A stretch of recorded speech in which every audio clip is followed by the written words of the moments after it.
Balanced Staff Report.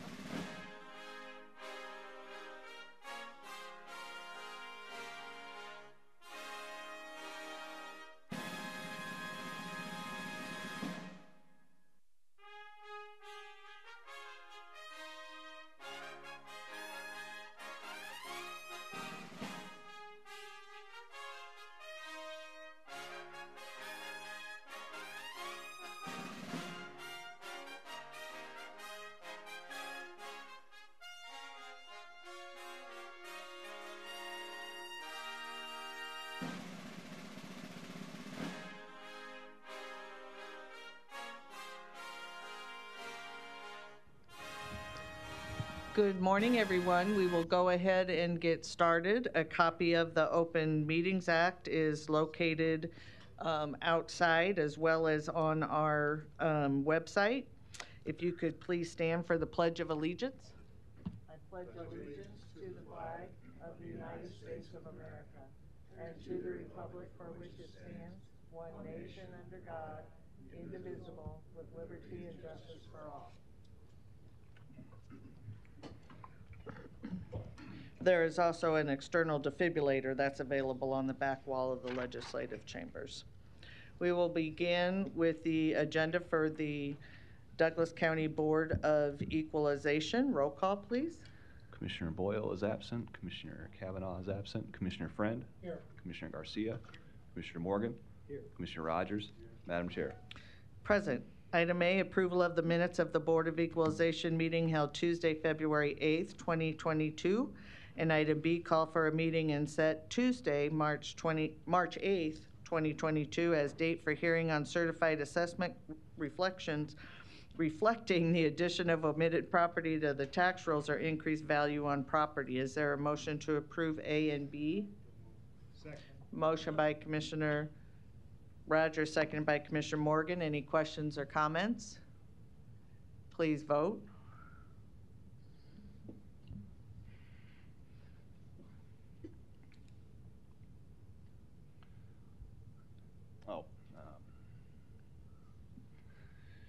Motion passes 5-0.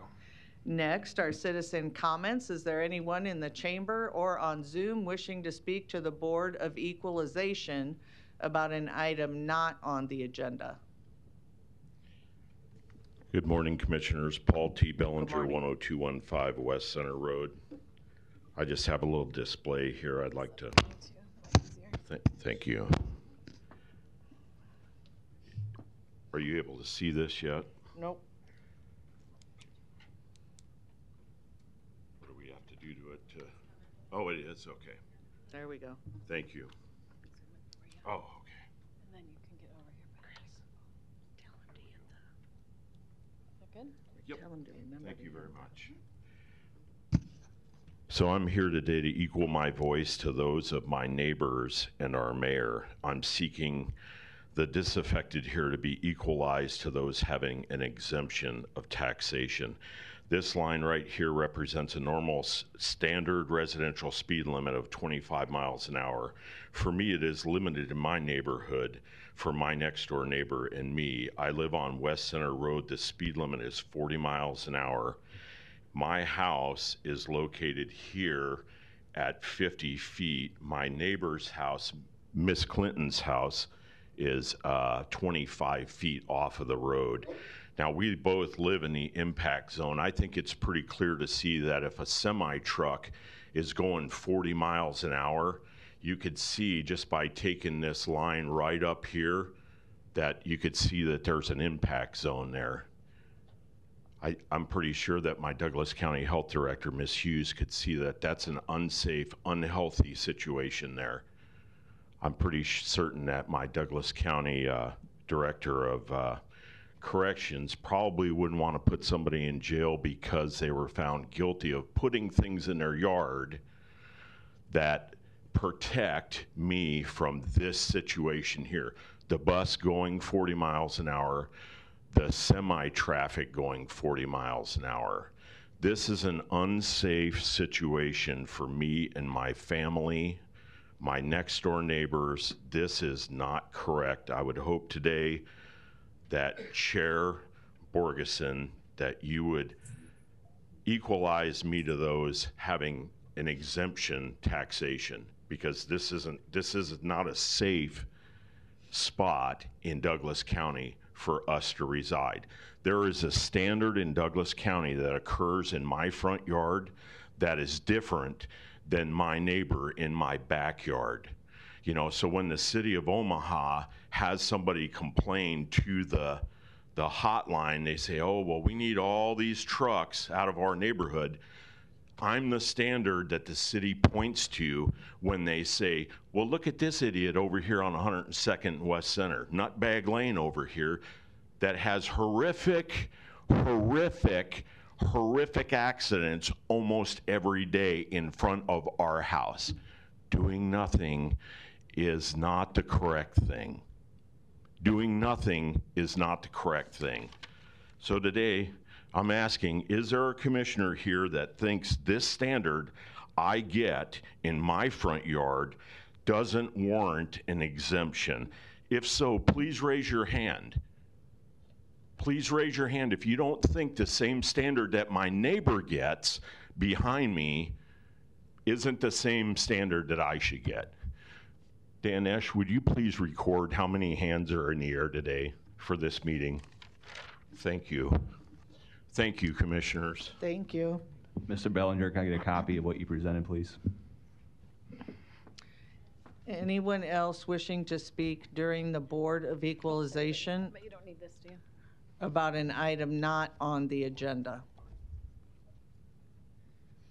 Good morning, ladies and gentlemen. Larry Storr, 5015 Lafayette Avenue, Omaha, 68132. I have to go along with Mr. Bellinger that this is one place where our voices should be equalized, but most often are not. And I think he severely misinterpreted the Open Meetings Act to your benefit, so that you don't have to have discussions with the citizens that come to petition their government. This would be a great way for the citizen to learn about what he's talking about and learn about what the city says is the answer. But the city is within a county, is it not?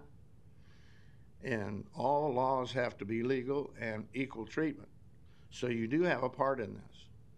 I think you should give Mr. Bellinger the benefit of a discussion openly with all 7 representatives, because his representative only is only one of 7 voices, and often it's 7 against 1, and that's not fun.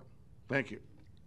Thank you. Anyone else wishing to speak to the Board of Equalization about an item not on the agenda? Seeing none, we will move to our resolutions. We have resolutions D through H. Is there a motion to approve? Motion by Commissioner Rogers, seconded by Commissioner Morgan. Any questions or comments? Please vote.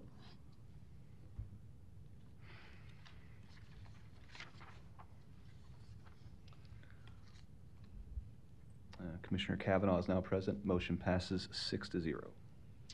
Next, we have a presentation by our Assessor Register of Deeds, Diane Battiato, on the State of the Market Report regarding market activity for the 2021 sales. Good morning. Good morning. Yeah, just when I'm ready. Okay, I'll click on it when I'm ready to start then. Okay. No, okay, that's fine. Is that all right? Yeah. Okay. Good morning, Commissioners. Diane Battiato, your Douglas County Assessor, Register of Deeds. We have sort of like an unprecedented presentation this morning talking about the state of the market for Douglas County properties and valuations. We're going to be telling you a little bit about what happened in 2021 that specifically affects values of property. I'm going to ask for the assistance of some of my management staff. Of course, they're going to be sitting right here. I'll be calling them up as they're presenting their slide. My first is my Chief Field Deputy, Brian Grimm.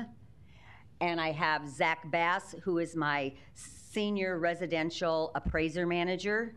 And of course, you know Mike Goodwillie, our Compliance Officer. So between all of us, we do a lot of work along with all of our appraisers to arrive at fair and equitable valuations. Those valuations are based on sales and market trends in the Douglas County areas.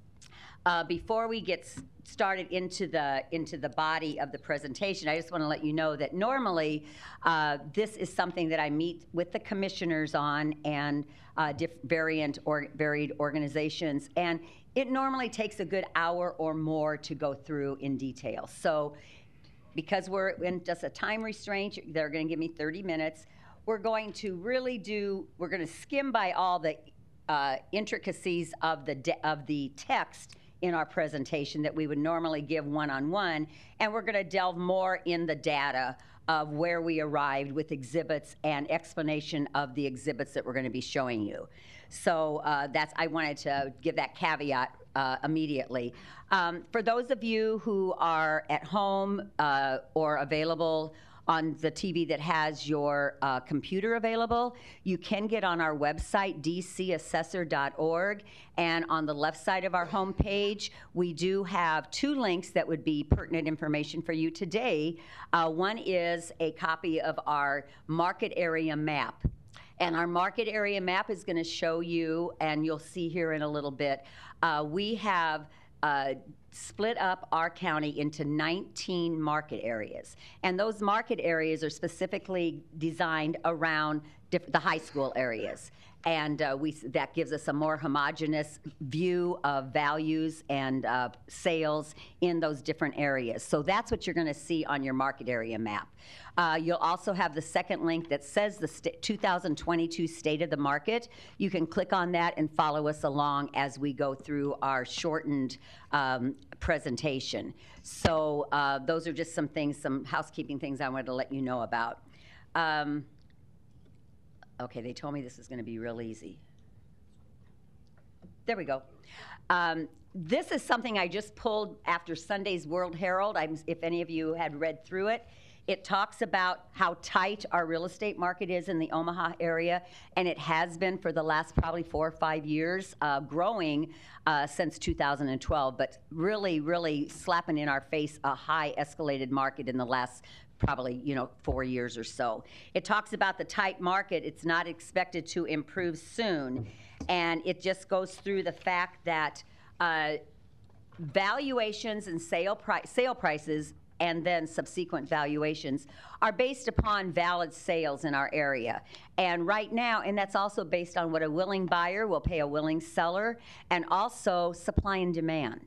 And we're in a situation in the last several years that we have very, very little supply and a whole lot of demand for varied reason, interest rates, et cetera. Hold on. Why isn't that going? There we go. At the bottom of this one, and I know it's hard to see. Hold on here.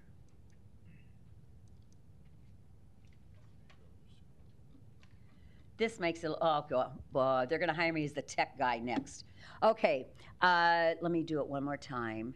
This is from the Board of Realtors in our area, and it's in Sunday's paper, and it shows you, this is the supply of homes on the market if you go back 5 years.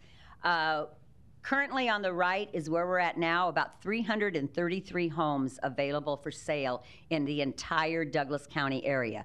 Mind you, Douglas County has over 225 parcels of property. So we have 333 available for sale, as opposed to 444 in their previous count.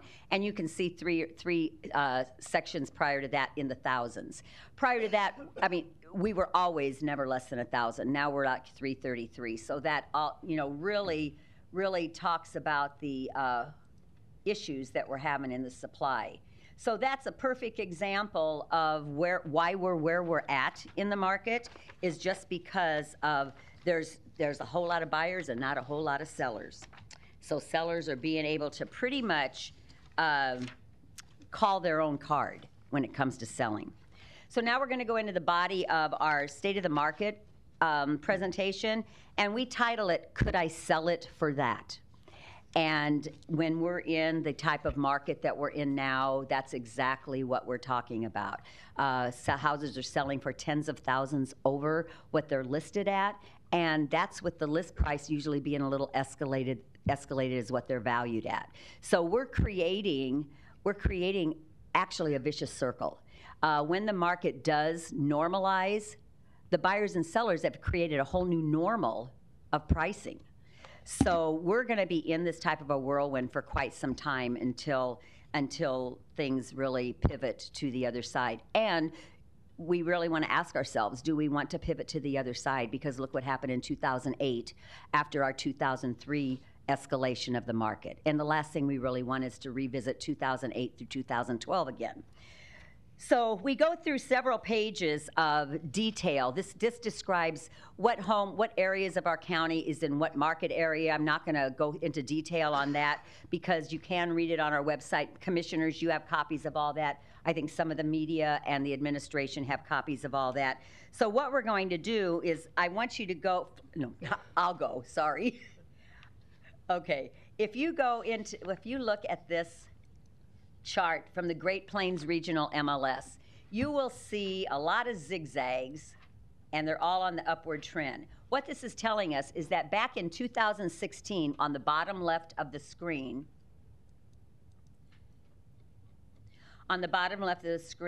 the median closed price for a home for sale was around $160,000. That was 2016. That was only 6 years ago. We're just into our 6 year ago. If you look at the mid-2021 on the right-hand side, it's onwards close to 260,000. So in 6 short years, look at how our sale prices have escalated to a point where it's just really, really noticeable about where we're at in our market, in our sales market. One thing I do want to say is that a lot of people question, the data. We explore different facets of information, not just ours. We go through the multiple listing service. We do different links online. We look at regional and national publications. It's this way across the country. But it's really showing that these things are really happening. It's affecting things good and bad, and the thing is values have gone up extremely. I just lost my train of thought. I'm sorry. Anyway, so I'm going to start with that chart, and then just the next couple pages are just different areas. October 9th of 2021 was a Home Buyer's Guide to Omaha Real Estate. It talks about the same thing I'm just saying, is about the prices increasing. One of the things I want to say as far as having confidence in the data and a confidence in the sales is that every sale that we look at to validate, to make sure they're in our realm of valuation cycles, is confirmed because they're always recorded in the Register of Deeds office first. So all of our sales are official records with transfer statements that have gone to the state of Nebraska confirming that the conditions of that sale, and those are the numbers that we start with when we start our 2-year cyclical cycle of values. So they're real prices. They aren't fabricated. They aren't, let's pull it out of the blue sky or a cloudy sky. Those are actual sales that are confirmed and recorded in the official records of Douglas County Register of Deeds.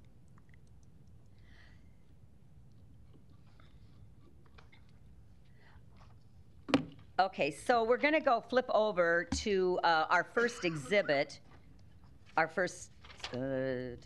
exhibit, and it's going to be exhibit number 4. And I'm sorry I'm mumbling all over this, but like I said, we don't usually do this in public forum. We usually do it one-on-one in the comfort level of my conference room. There we go. Okay. I'm going to call Mike Goodwillie up here, my compliance officer, and he's going to talk to us about this. Yeah, let's blow it up a little. This chart that we're seeing now. Yeah, that's fine. Just scroll a little bit. Beautiful. Okay, there you go. Good morning, Commissioners. Mike Goodwillie, Douglas County Assessor, Register of Deeds Office. I guess I'm the historian in this presentation. To understand where we are now, it's probably helpful to start with where we left off in the spring of 2021. As you know, we are judged every year by the state to determine if values in Douglas County are uniform and proportionate. The measuring stick they use is a 2-year rolling sales window of arm's length sales. The median assessment sales ratio, which is the assessed value divided by the selling price of those sales, needs to be between 92 and 100% for residential and commercial. Agriculture is its whole different thing, and we're not going to get into that here. But here's where we ended up in 2021. And this is from the Department of Revenue's report and opinion for last year. And if you look across, on the chart, the overall level of value is at the bottom where it says all in the second column for median. We were at 94.43%. And as you can see, for each of these market areas, 1 through 19, and Brian and Zach will get into where they are, we were also within range, typically around 94 or 95%. Some are down in the 93s. But that's a good, strong array of medians, both countywide and throughout the individual portions of the county. If we go a little bit further, though, there's a little story within a story. So if you go to the next exhibit, Exhibit 5. Sorry. No, that's no problem. There we go.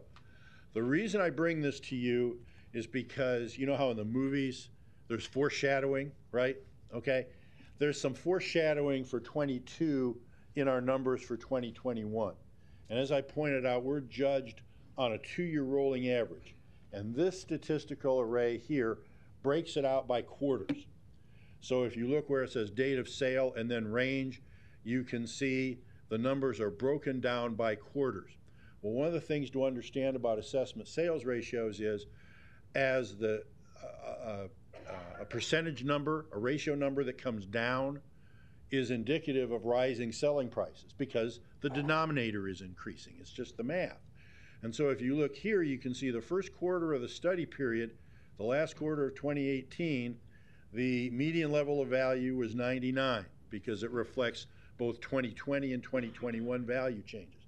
But follow it down by quarter, okay?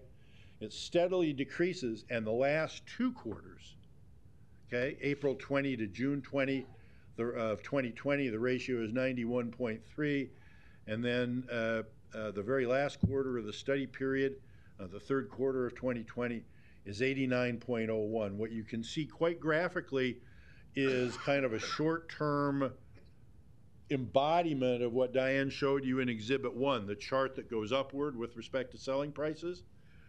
This is how this manifests in ratio format. So when you see these ratios come down, what that means is prices are continuing to increase over each of those quarters. So yes, we were in range for 21, but you could also see the seeds of what was going to happen throughout the calendar year with respect to rising selling prices. And I think with that, then, it's probably somebody else's turn. It is somebody else's. Yeah, you did 4 and 5. Very good, Michael. Well, you're welcome. Okay, now I'm going to have Brian Grimm, my chief field deputy, and he's going to come up and talk about our next exhibit, if I can go there. Okay, oh, let me get this out of your way, Brian. Hold on. This is supposed to be. Bear with us. I better make that a little smaller. A little smaller. There you go. I can read that. Good morning, Commissioners, Madam Morning. Chair. Brian Grimm, Douglas County Assessor, Register of Deeds. This is a depiction of where we would be if we would do nothing at all for the tax year of 2022. If you look at our sales are all on the left, and this is broken down by our value areas, which are going to be divided up by basically the school districts. We have quite a few sales in each one of those areas. The 2021 median is if we would do nothing. State statute says we have to be between 92 and 100%, and we have absolutely none of those ratios are within those guidelines. We've got the north area was 78.21%. That's pretty low, and there's a lot of sales there. It's a really strong area for sales in the metro area. What we found is a lot of what used to be considered affordable housing, those areas is getting to be no longer affordable. It is increasing at a pretty good rate. Like I said, if we did nothing overall, we would be at 85.37. And kind of a depiction, another one to look at is our sales that are on the right-hand side. And this is just sales from 2021. The first quarter of January through March, if we used our old values for those sales, we would be at 80.57% just on that group of sales. The next quarter, 75.13%, and then the next one, 74.14%. So that's really a strong indication of where the sales are headed for 2021. And to me, it doesn't really look like there's any stopping in sight. It's just continuing to go upwards.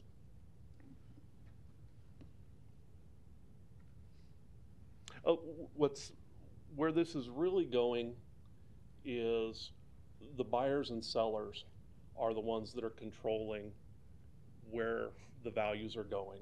And a lot of it, Diane's talked about a little bit before, it's supply and demand. We have a short supply of houses, and what's happening is you've got people that are getting into bidding wars. They're putting a house on the market, and a week later they're taking bids on them, and people are paying over the asking price for the homes, and it's really, really increasing the valuations. That's something we have to follow that.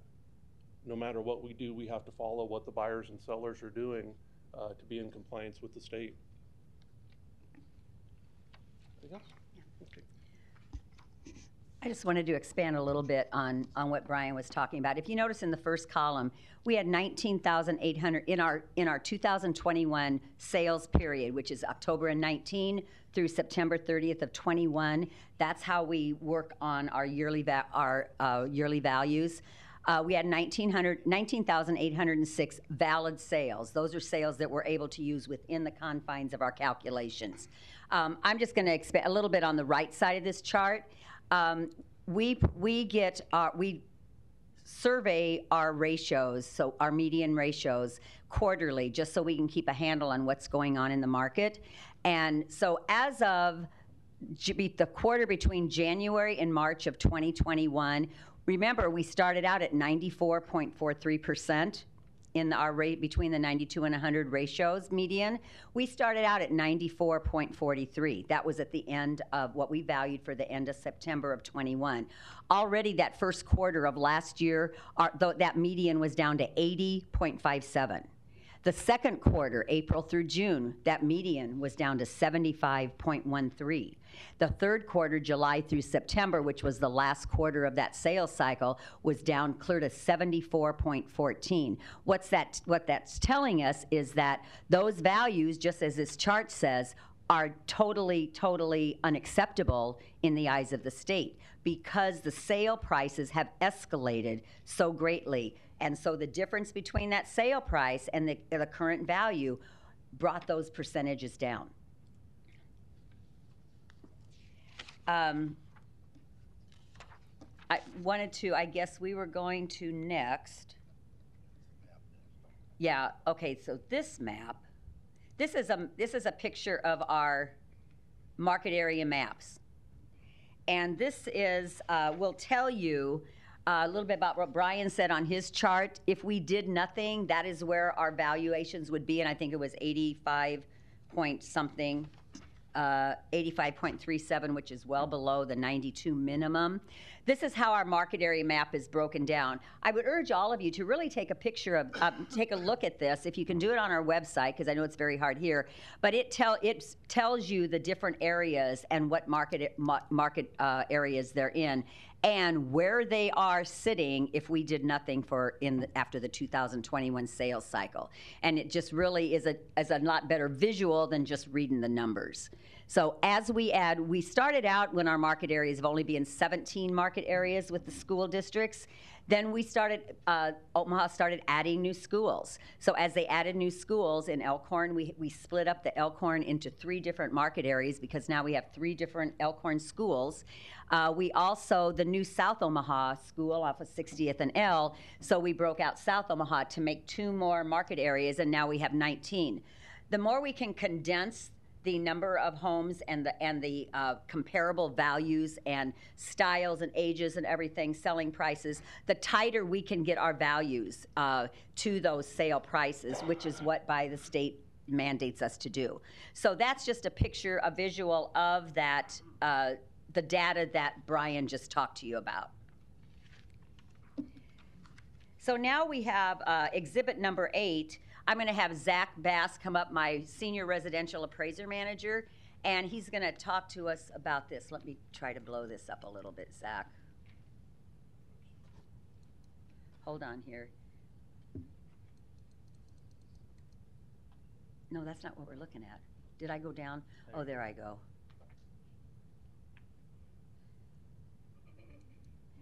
You know, maybe that little overhead wasn't so bad, Karen. We tried not to use the overhead and try to be really techy. But there, will that work? Yep. Good morning, Commissioners. Morning. Zach Bass, Douglas County Assessor Register of Deeds Office. So I'm just going to take a quick second to go over with our overall differences in sales prices that we've had from 2020 to 2021. So if you'll see there, each area is broken down by our high school, basically the high school districts is areas 1 through 19. And that was done because of most of these high schools in Omaha, Benson, South, it's more of a homogeneous area to where homes were built. So a lot of our sales stand, we try to keep similar homes in those groupings with each other. So Benson, South High School, those areas is the homes were built in the same time period in them. So it makes it a lot easier for equalization and value-wise when we're valuing those neighborhoods. Just going through our areas this year, all of them seen a pretty substantial increase in sales price. The one area, DC West, where you see it go down a little bit, it's just because of that area is so huge and it's more of a rural area that the sales in 19 and 20 compared to 20 and 21, we had more $1 million sales in neighborhoods like Blue Water and West Shores. And then the following year, we had more sales in the $100,000 range in the City of Valley, City of Waterloo.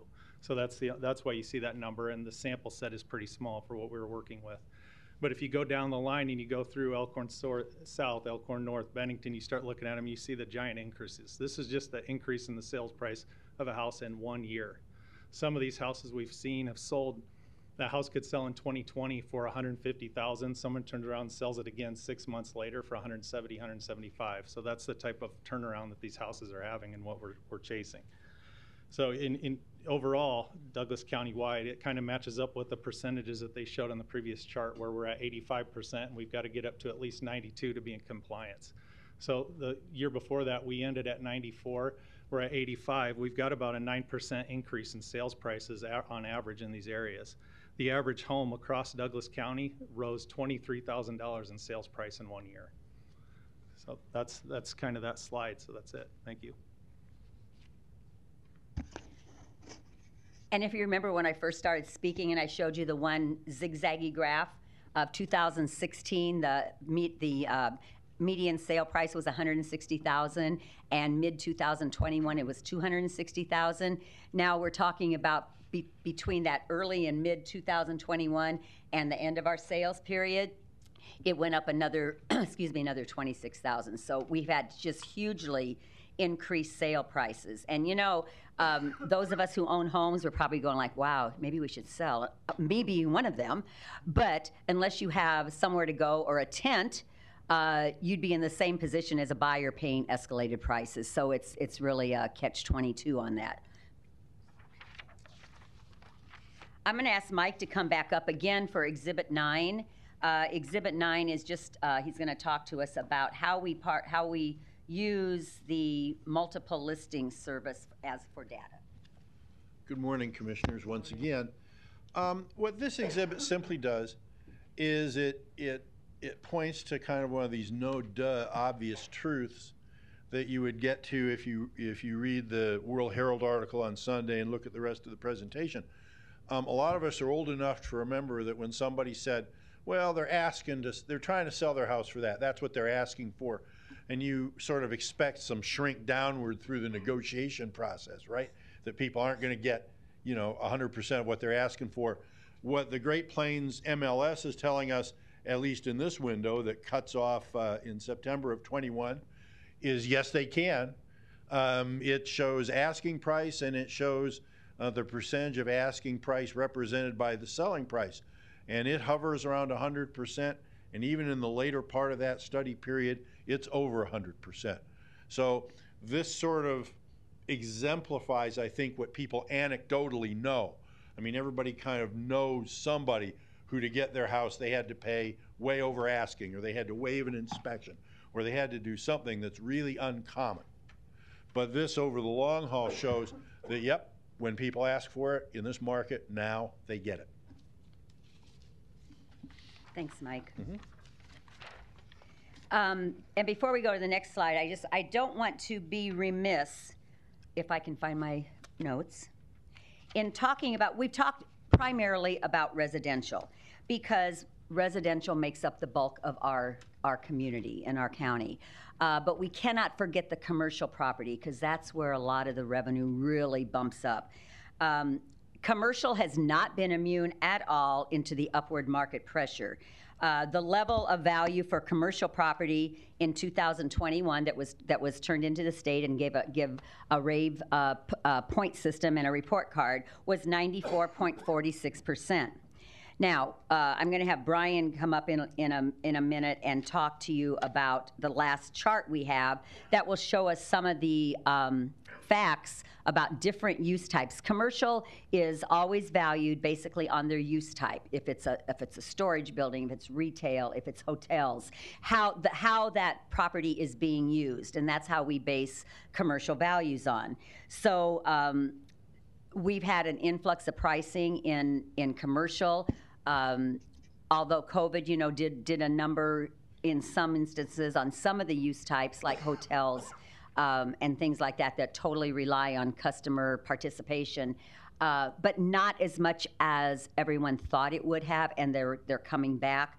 But I'm going to have Brian come up and talk to you pretty much about some of those use types in a chart that we have on the commercial areas, and he can go into detail about what we're seeing as the use types, because it might be hard for you guys to read on the screen.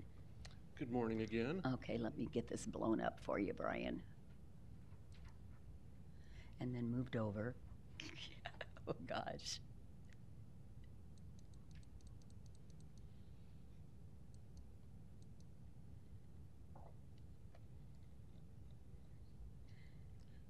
We're close.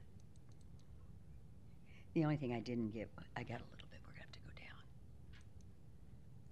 down. Okay, that's about the best we can get, so you'll have to verbalize some of that stuff. I can see that. Yes, good morning again. Morning. We have some parameters that we go by with the state on our sales and what needs to be valued.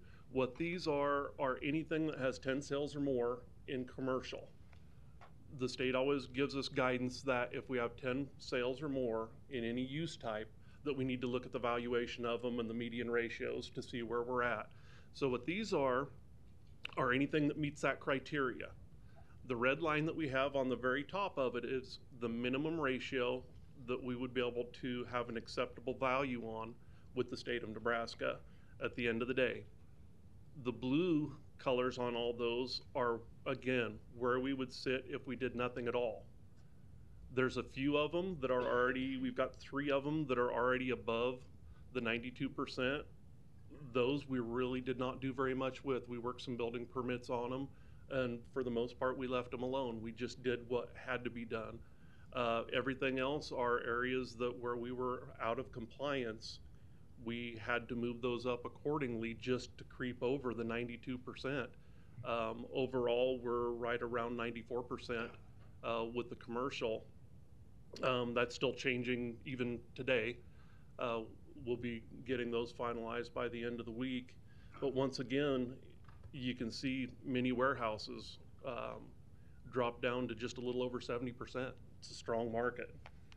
The sales are what is driving the commercial as well. We still have 557, I think, valid sales of commercial properties, in the last 3 years. And that's the sales that we use for the guidelines for the state. Don't know, it's another thing, don't know when it's going to slow down, but we're going to continue to do our job to make sure that we're in compliance at the end of every year. The biggest movers right now are the mini warehouses. We still see a good amount of office space. That is probably one of the biggest. A lot of people, and what I've been told is many warehouses, it's really popular because as a society we have a lot of junk. We just need somewhere to put it. And it has been a good investment for people.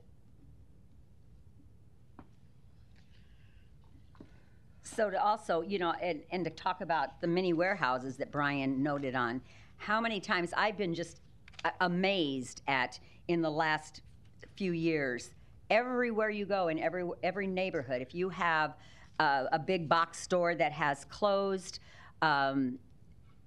the next thing you see in there is either a mini warehouse or a storage warehouse. And the mini warehouses outnumber the storage warehouses because they're more confined to individuals, where storage warehouses, I think, are more, you know, for corporations. But anyway, so, you know, that in itself, we didn't want to forget about the commercial because all of our sales drive our lifestyle and drive our expenses and drive our ability to live the life that we want to live.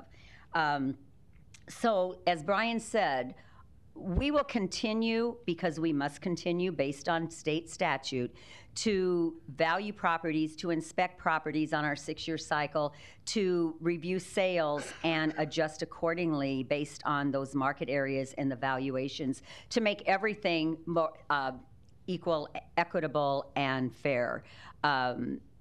Depending on what side of the coin you are, that's how fair you think it's going to be. But you know, if somehow the statutes change, I know if you have been listening to legislature for the last several years, they're trying to find a way to cut property taxes, robbing Peter to pay Paul, doing different things.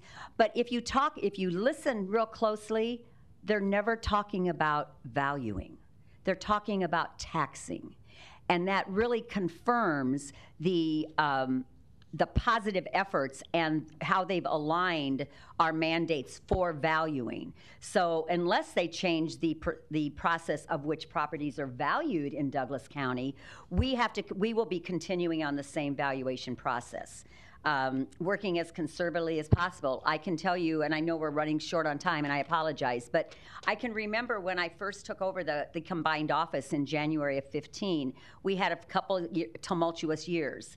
Cleaning up data, re-inspecting what hadn't been inspected for years. And everybody wanted us to be at, well, you can be at the minimum, 92%, which is very true. But the optimum goal for the Department of Revenue and the Property Assessment Division is that mid-range. And that mid-range between 92 and 100 is 96. So that has been our goal since 2015, is to get that optimum median value for Douglas County. That means there's just as many above 96 as below 96, which puts everybody in line. But we were inching up there at 94.43, I think, last year. This year we're going to be a little below 94, I think, Brian. And done so basically because of the market, and it's hard enough without tax rates and the taxing process being adjusted. It's hard to keep things at a palatable level. So we're working the best we can work with what mandates we have to work with. We've done an awesome job in the last going on 8 years, and we'll continue to do so, you know, for the property owners of Douglas County. So does anybody have any questions? Yes, and before we start the questions, I just want to thank you, Diane, and staff for coming today to present this. I know in the past, like you said, it's been more informal in your office, but this is really, really good, and I appreciate you being here today. You're welcome. Commissioner Kavanaugh? Thank you. And Diane, thank you for this. And I also want to thank you for all your years of dedicated service and hard work. We're going to miss you around here. You've done a great job. Thank you much. And it hasn't been easy. I don't think any of us envy you or your. You got to love what you do, because then you can do it well. Well, you have. You've succeeded there. I have a quick questions and a couple quick questions and forgive my ignorance on this. I'm not an expert like you and your staff, and I appreciate your expertise. Just as an overall question, how many parcels of property are there in Douglas County? Okay, and as I said earlier, there's a little over 225,000. Okay. And that includes taxable property and non-taxable property? That's everything. I Great. had to look for Well- confirmation on that. Keeping track of 225 moving pieces every year is. And then you also have to realize, Commissioner Kavanaugh, that we have over 225,000 parcels of land improvements, et cetera, in Douglas County that the assessor's office is mandated to value on a 2-year cycle every year. But on top of that, we have another over 225,000, those same parcels, that because of the combined office, the Register of Deeds side of the office is mandated to record all those documents and keep them in searchable order and accessible into perpetuity. So you've got a double whammy there. Yeah, that's quite a jigsaw puzzle, quite a mosaic that you got to keep track of. So, kudos. In Exhibit 7, I think, where we deal with the, I think it's called the I think it's sales that. ratios in the different sales. Is that the districts. map, Jim? Yeah, I do. I got it right in front of me. Assessment sales ratios by market area, and I think you said there were maybe 19 market areas. Yes. Okay. I just would like to know, relative to the variation there in those percentages, first of all, what's the basic definition of assessment sales ratios? What is the definition? Okay, of Mike, that? you can do that. I thought we had that. Oh, I thought we had that. It's simple. The assessment sales ratio is the current assessed value divided by the selling price. Very good. So the longer the assessed value stays and remains unchanged in a rising market because the denominator increases, then that ratio will come down. Got it. So the variation, if I pick it up from these percentages on the map, are of a high in Elkhorn North of 89.09% to a low in North of 78.21%. I just wonder, why is that variation? Well, I may need a little help from Brian. My suspicion is, first of all, they probably didn't all start out quite in the same place. And second, the rates of sales price appreciation may not be the same every place. And with that, maybe I'll turn it over to Brian. Mm-hmm.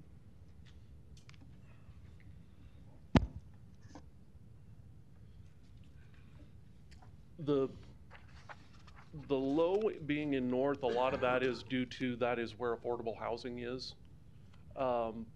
You can see the 78.21%. There's a lot of sales up there. If you go back about 10 years through the Omaha Area Board of Realtors, if you go around like 30th and Ames area, a typical house might sell for, at that time, $20,000, and that same house is about $75,000, $80,000 now.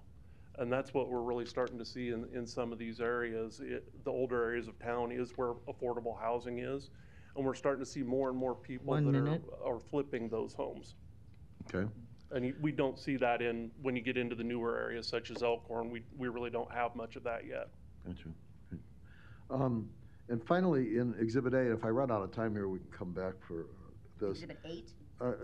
Exhibit 8 has the average residential sales price, I think you said Okay. $286,465, the most recent one, and it's bumped up, as you indicated, by 20-some thousand just since 21. What area are you looking in, Jim? Exhibit 8, And what area? I'm just you're taking looking the at kind the of the overall bottom line average sales price at the bottom of the page, Okay. 286. Yes. Okay. Those are residential properties, yes? These are all residential. Okay. That's Then- why we had the caveat at the end about commercial. Great. So, and maybe this isn't possible, and I apologize if I'm missing something here, but in Exhibit 10, when we're talking commercial Time. properties, we'll come back in a second. Commissioner Morgan? Okay. Thank you, Diane. I've attended those private meetings over the years. They're a lot more and, in-depth. and appreciate your people. I think this is good for the citizens to hear, and I think I want to thank Mary Ann for setting this up so that the public can hear this too. I have a couple thoughts and just about, what what has happened in the supply and demand. Last Thursday, I happened to be in a real estate class with Mike Werner. I was a licensed appraiser under 2 different certificates for a number of years, starting back in the late 70s into the 80s, and then gave it up when I was mayor.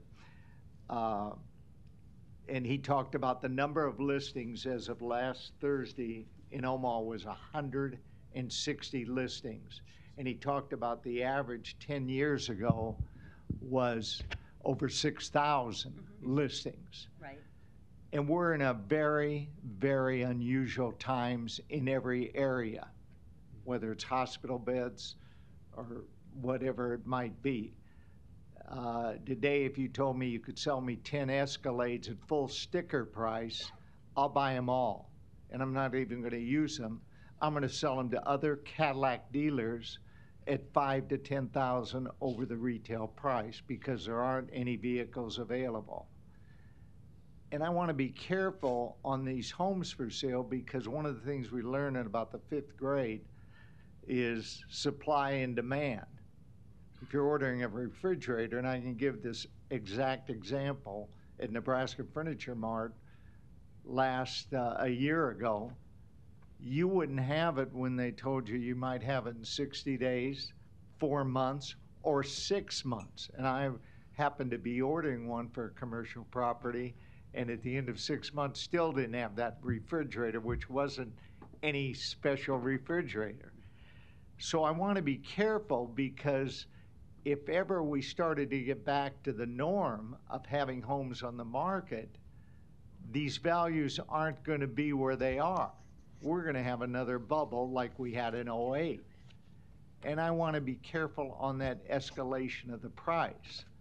Also, when Ryan spoke, I think we have to be careful on commercial property because you can see office buildings like the Belmont building, which is in one of the nicest First National Bank Park out on 144th and Dodge, sell some years ago for about $300 a square foot some years ago, and recently sold for about $125 a square foot, or $130 is what was reported by CB Richard Ellis, because of the leasing, because there's so many buildings right now that do have vacancy, whether it's an old mill or at 90th and Dodge or in downtown Omaha by the Marriott. So I think we have to be careful on the commercial. Now, I know the apartment market is extra hot because people don't have a place to put their money, and that looks to be a good investment. So I think, and you're totally right, Ryan, with what you said about the warehouses and those industrial buildings or flex buildings. That's a really scarce commodity, and investors are looking at those. So, you know, the only thing I'd say is I do want to be careful on the residential property because we are in a very special time and because not too many people are selling their properties. Even though they can get a big price, they don't want to just go rent because they've got to pay a big price for the next home they're going to buy. 1 minute. I want to be cautious about how much we're increasing values. And I know there's homes that I've heard about in the 58th, 60th and Woolworth, or those areas where they had 70% increases and there hadn't been a sale of those homes for 15 years. I just want to be cautious, and I understand that you're under the state mandate to have a certain percentage. But I do think the state should be understanding that it's supply and demand. Thank you for your time in this presentation. And Mary Ann, thank you for setting Thank it you. up. I'd like to add a point to that is we really take that into consideration. We try to be really, really cautious when we value. So what we're doing is we're trying to come in slightly on the low side so that if there is some sort of a collapse in the market, we'll already be prepared for it. At that point, then we may be lowering values, but we can't guarantee that unless it happens. Time, thank you. And could I comment? Commissioner, Oh, can I comment? Can I comment I'll on have that? you come back. Okay. Oh, Commissioner- God, you're going to expect me to remember? Take notes. Commissioner Friend. Diane, thank you. I too was part of the first meeting last year. It was very informative, and I appreciate it, and I appreciate the information you've given to us. It helps us disseminate. We can try to help ourselves disseminate a little bit about the difficulty of the situation that the assessor's office is in on a consistent basis, and then what the Board of Equalization and the county board has to deal with on a consistent basis. Therein lies my question. I'll lead up to the question by saying this: that we know the job is difficult. We know that there are parameters, state parameters laid around how you can do your job and how we can do our job. My feeling from a high level has always been, and I haven't gotten a chance to share this with you guys that much, and I will, is that for the most part the property tax is so visible. I mean, it grabs people. They're other than when you compare it to other forms of taxation, it's very visible. I was a W-2 employee, First National Bank, other companies, FDR, for a long time. Income tax is not that visible. You have to go look. You have to figure it out. You have to know before. But it's hardwired. So that's one issue that we're all dealing with, is that the property tax is so visible. The other thing is it's often for the most part unrelated to a person's behavior. For the most part, sometimes it is. If somebody builds a pool in their backyard or they start enhancing their basement, things change, right? But for the most part, it's unrelated to their behavior. The individual behavior. Yeah, the individual behavior. Property taxes also rise at times because of the value of a neighborhood. The value of a neighborhood changes. And the particular person sitting there going, well, wait a minute, I didn't do anything. Why is mine going up to the degree that this dude? He's the one that did all the enhancement, right? And then finally, when the values do rise and that tax ultimately goes up, there are fixed income citizens that don't really sometimes have any choice. They have to liquidate. They might have to sell their home or there's retired folks that decide, we're fifth in the nation in property tax burden. I can't live in Nebraska anymore. And other people are just raking them in, right? Texas, Florida, Arizona, stuff like that. So my question is this. I know what we try to do to a certain degree from a county board standpoint and a Board of Equalization standpoint to try to communicate these type of things to the public, to the people that are living in Douglas County. Share with me a little bit about what the assessor's office has done, through your and maybe it's because I'm a little ignorant, I haven't been paying close enough attention, but share with me how you try to educate the public on really this type of stuff, what's happening. It's not just once a year to us. You guys are doing stuff constantly. Well, number one, we have boots on the ground daily except for inclement weather, and that provides my appraisers to interact, if possible, with those property owners. Very rarely do we ever get into a house, just exactly for what you said, because people think if we come in, we're the big bad person and our values are going to rise. The second thing that people do not realize, and we try to get that anytime I speak at events or we have a presentation, we tried to really get across to the fact that it's not the values that completely interfere with your pocketbook, but it's the taxes on those values that are making the difference in your pocketbook. The county itself only receives 20-some% of your tax. Less than that? 1 minute. Okay. Oh gosh, that goes way too fast. Schools get over 50-some%. So it's all in the line of the understanding to the property owner. One of the reasons we have only 1 minute. One of the reasons we have to reach out to our preliminary meetings at the first 6 weeks of the year. And that gives us an opportunity for those folks who feel their values are unfair or the data is wrong, to their personal appraiser to actually visit with them either virtually or by email, mail, or drop off and talk about the semantics of their property. So that's another way. One thing we're really proud of this year in preliminary meetings, we have, today's the last day for those to come in, and we're under 600, which is awesome. And the reason that is, and I truly believe, and because I know you're going to give me a time to answer Morgan's questions. One of the reasons is I think that either you somebody in your family, somebody in your neighborhood, somebody in your workplace has experienced this Time. escalated market, and they're realizing what's going on. All right. Gosh, No, I'm Italian and I still can't talk that fast. No other questions or comments, but, Commissioner, just a minute. I was just finishing up here. A light came on. Commissioner Kavanaugh, and then I'll come back to you, Diane. Thanks. I have a quick follow-up on what we were talking about there. In terms of the residential properties that we have listed with an average price in Exhibit 8, and then we go to commercial properties in Exhibit 10, and I was wondering, is there an average sales price for commercial properties to compare? No, there's not, because they're all valued on use types. So you have a completely different set of parameters and valuation results depending on the use type of that.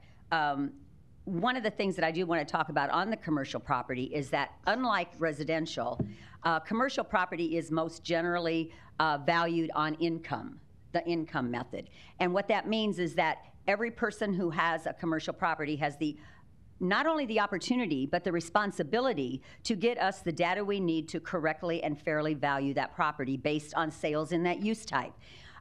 We talk about vacancy rates. We talk about P&Ls. We talk about lease rates. We ask for all those things.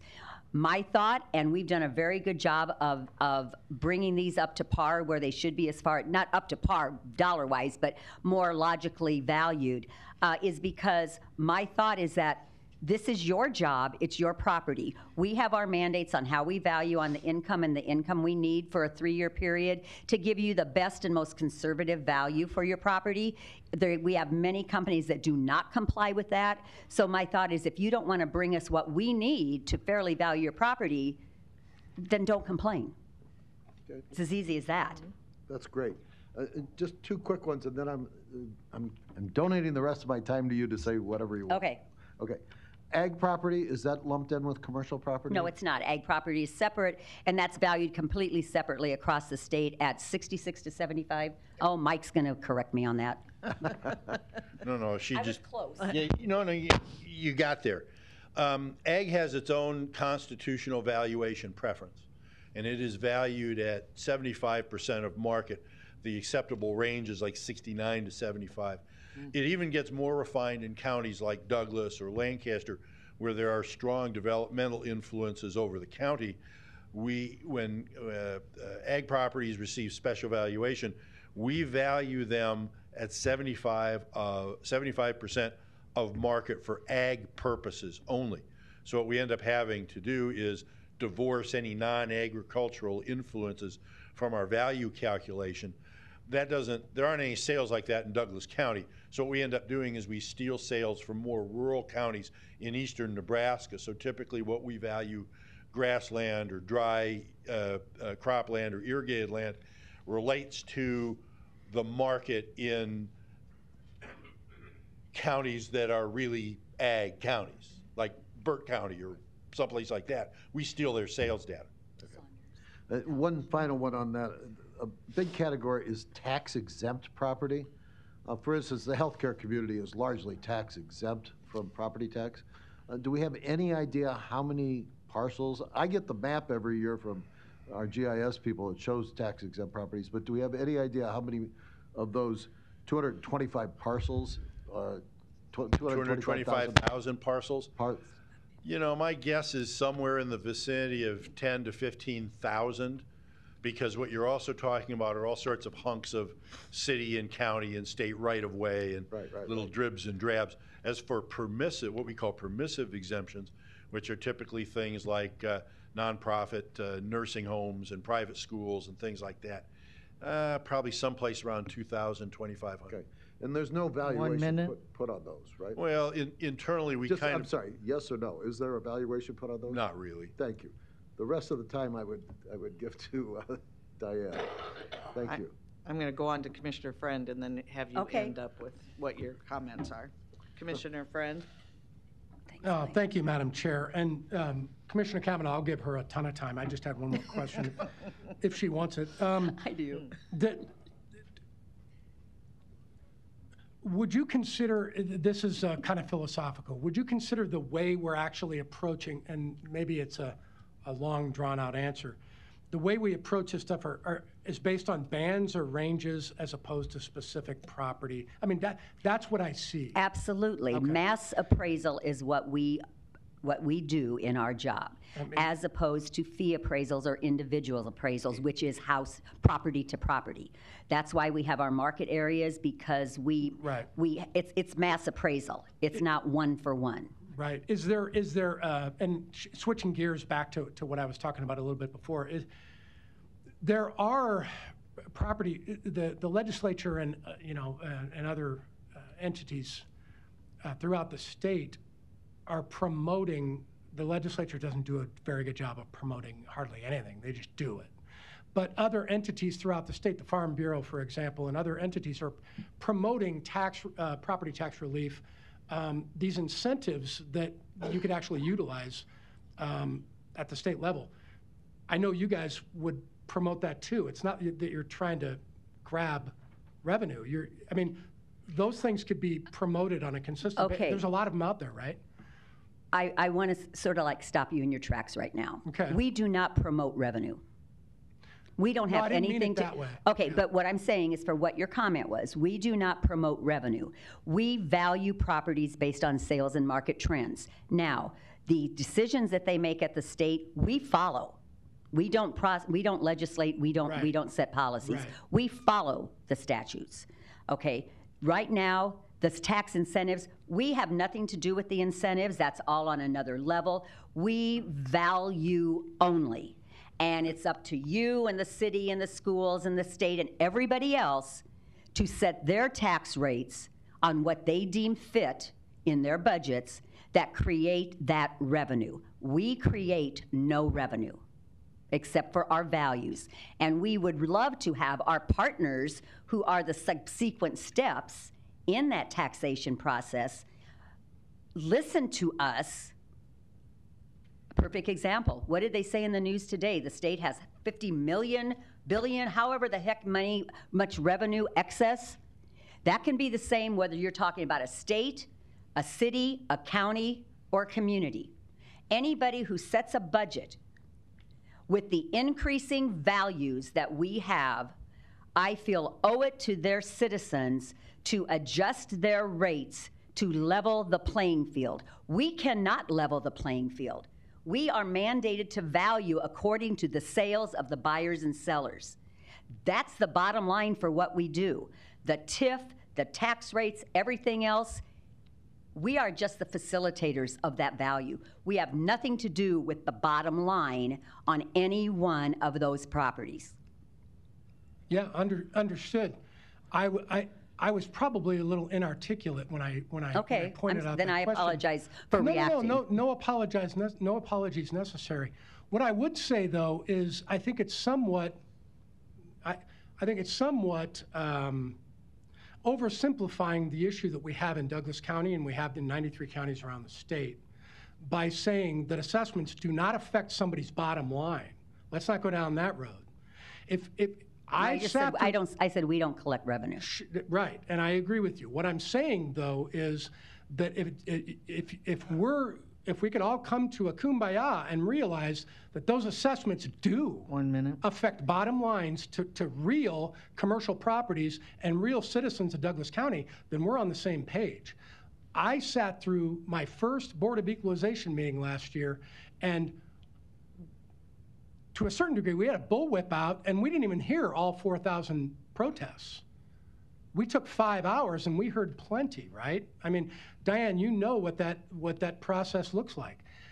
All I would say is we're trying to oversimplify an issue here, and what I'm trying to do is say, what type of promotion do we do in Douglas County? What do we do? What does the assessor do? What does private industry in the state do that owes people an understanding of how they are being affected by property tax, right? Assessments and the levies that they have to deal with.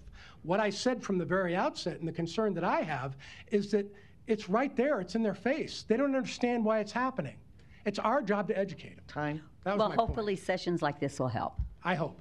Thank you. Okay, so Commissioners' lights are off. I just have one question on this map. Okay. So one time you provided a map that showed like what the market average increase would be. So like in, I'm trying to think of that one. so like in DC West area, the average increase was gonna be like, 22% or something like that. Of the, when you got done doing the assessments and the values, there was this map that you showed, and it showed what was the average increase in value in these market areas. Is that a possibility to get that again? Gosh, I'm struggling to, I'm trying to recollect. The closest, Brian, do you want to come up here? I want you to look at this and see if this is what what I'm going to tell her is correct. On this chart here, isn't that the increase? No. Okay. That's the average deviation. Oh, that's, I was wondering what that deviation. I know what you're saying. I don't, we may have had that, maybe one of the first couple states of the markets. I know we haven't had that in the last several.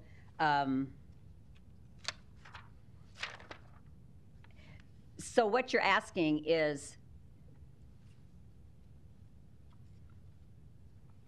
okay, yes, you're asking for something like North Omaha, for example, where it ended up last year's value, as opposed to where it's going to be, how much the increase was.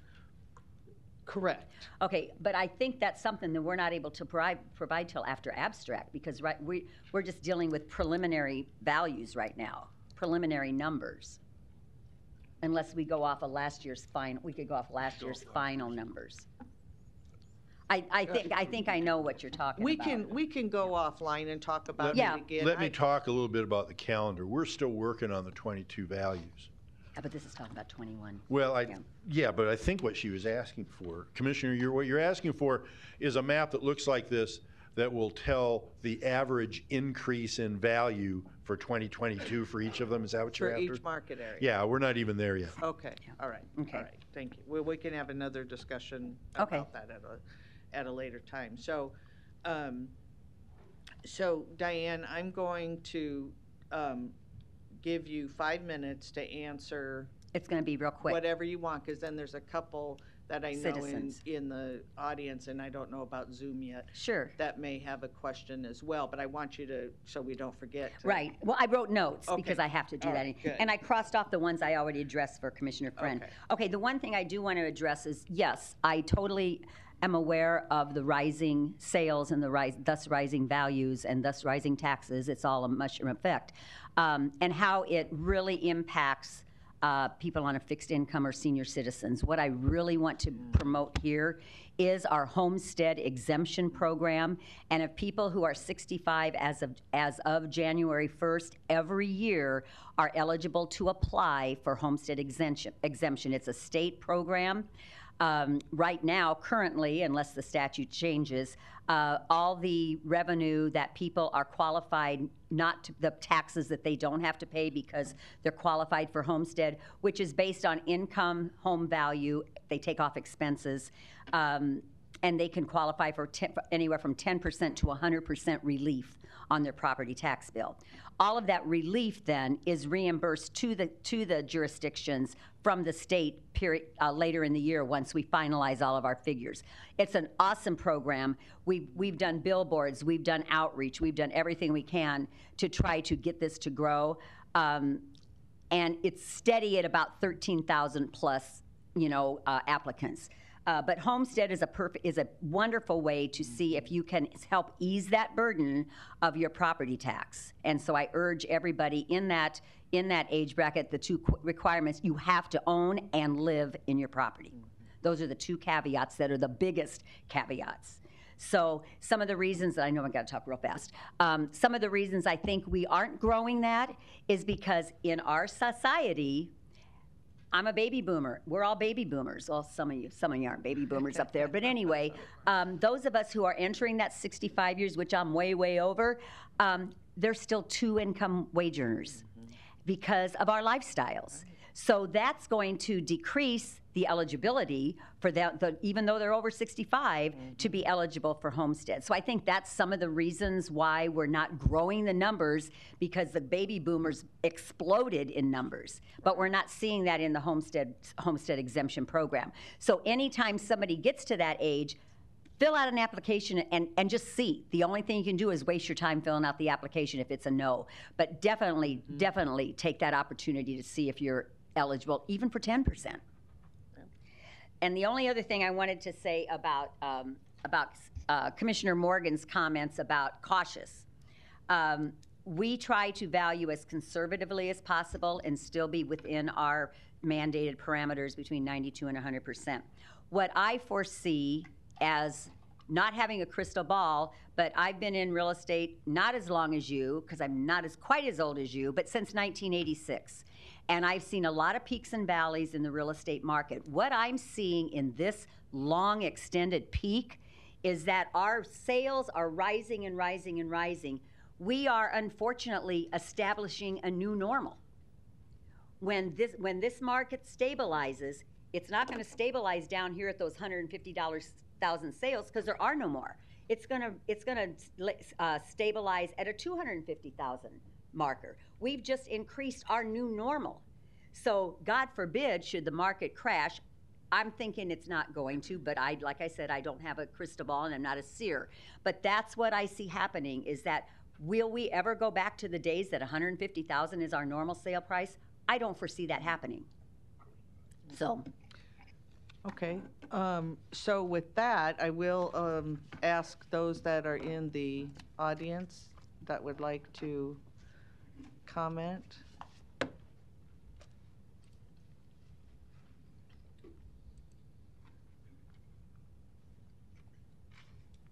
Good morning. Good morning, Paul T. Bellinger, 10215 West Center Road. My question to the Douglas County Assessor, Register of Deeds, Body Auto: do you have a chart that shows the measure or metrics of what happens to the value of a tax-exempt 501c3 when it sheds that value to the tax-paying citizen that is non-exempt? Could you explain how that process is done? Thank you. Next. Oh, did you want to answer it? Well, I guess I'm a little confused. Sir, do you mean when that property ceases to become exempt? When it sells, or I'm confused? The value of a tax-exempt property, and all property in Douglas County never goes off the tax roll. The value gets shifted to the tax-paying citizen because the exemption eliminates that. Do we have a chart that shows the measure or metrics of what happens to the value of the 501c3 that is exempt when it sheds that value and places it on the tax-paying citizens that are not exempt? If I don't have an exemption, I pay taxes. If I have a tax exemption, permissive or not, all that value moves over to the tax-paying citizen. The people that have the exemption do not have to pay the tax. Do you have a chart that explains how that is done?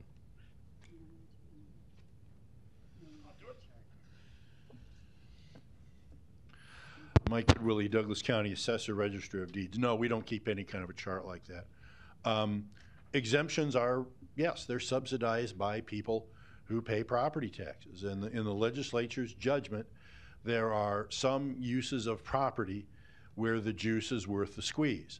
So, for example, we believe in spirituality, so we exempt churches, and the rest of us subsidize the potential tax bill of a church. We value education, so we subsidize education in that fashion. But no, we don't keep an accurate track of how much of my tax bill relates to St. Margaret Mary's being exempt. Okay, thank you. Anyone else wishing to speak?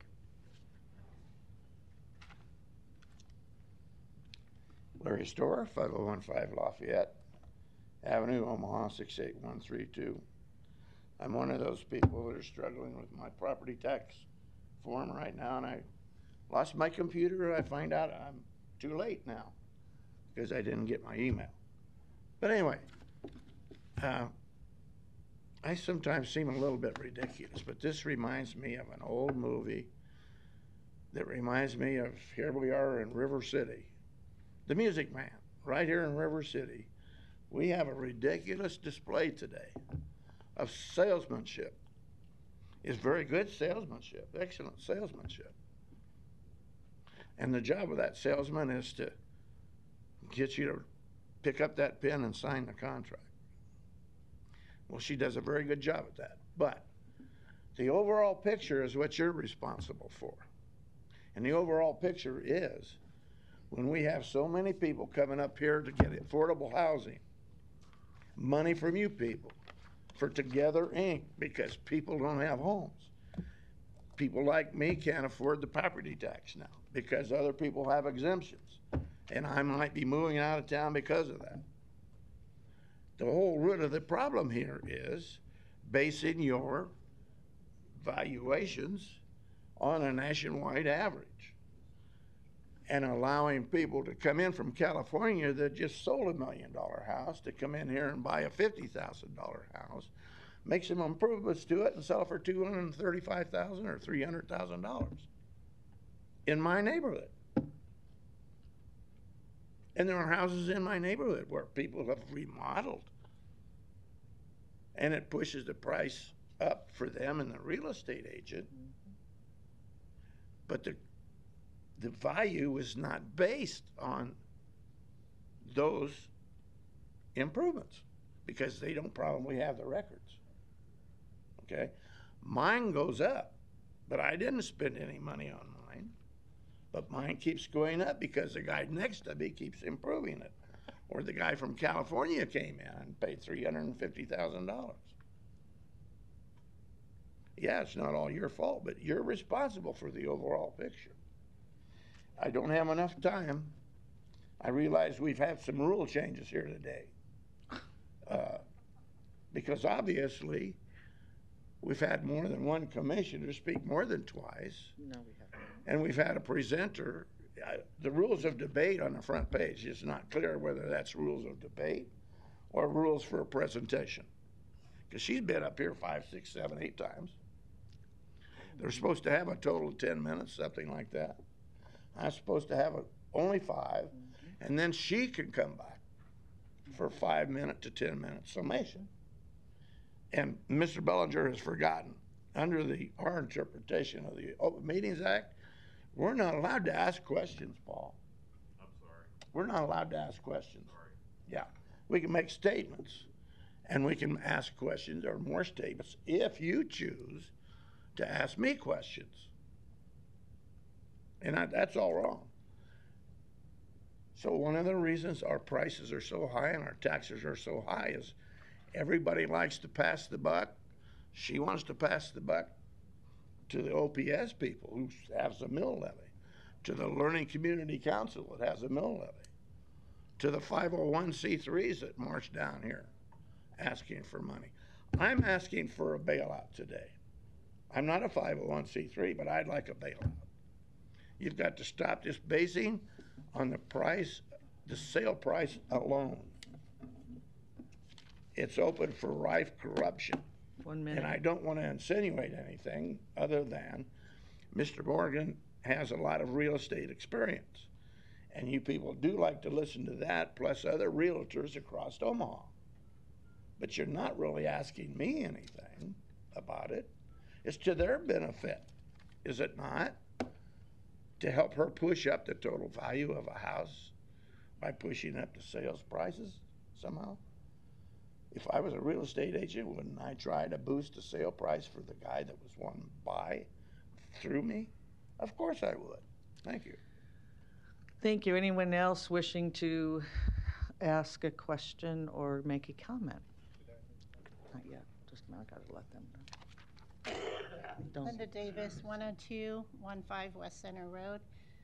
I was going to wait for the commissioner part, but that's okay. This still goes in the same. as Larry was talking about improvements, sorry, improvements to your property only cause you to be cited for something that you are, as Paul Bellinger, I live with Paul Bellinger, I've been there for 12 years, and as he was stating, putting protection in our yard gets us a citation. It also will get us an improvement on our assessment. When somebody said 5th in the nation, we were looking at moving out of state also, and so I pulled up the 50 states. I was amazed. It's ridiculous that we're 5th in the nation. When I look at other properties, Arkansas, Missouri, I look at their tax, I'm like, wow, that's crazy. That's like a chump change. Anyway, and people come out here, like Larry said, for ARPA funding, for 501c. We, as Paul is unemployed, I'm on Social Security, and we have trouble paying our property tax. We're not alone. Just because we own a house that we can't afford our property tax either. I usually pay it way late, then I have all those fees. But putting protection or something in your driveway or in your property makes your value go up. Just wanted to say, I was out here on February 8th, asked for a special permit for our structures in our yard or in our property. You were given information, Dan handed it out, including that chart that Paul had about a truck and the distance it takes to stop. He went to court. I told you all he was going to court on February 25th. He went. He was found guilty of 2 counts of a code violation. He now has a sentencing date of March 17th. The city's not going to take a fine. His attorney said, let's just do a fine. They're not accepting that. He will probably be placed in jail for putting up a structure in his property that's going to increase his property for safety. He is a spokesman for his neighborhood, not simply for himself. We have given the city, all of you guys have known this for 12 years. The traffic, the danger on Center Street has increased in the last 12 years. Yesterday we had an accident. Every car that there's an accident in front of our house, the car ends up in somebody's driveway. 2 of our neighbors came out and said, just a typical day on West Center Road. Today, there was a dog running in the middle of Center Street. I called the cops on that.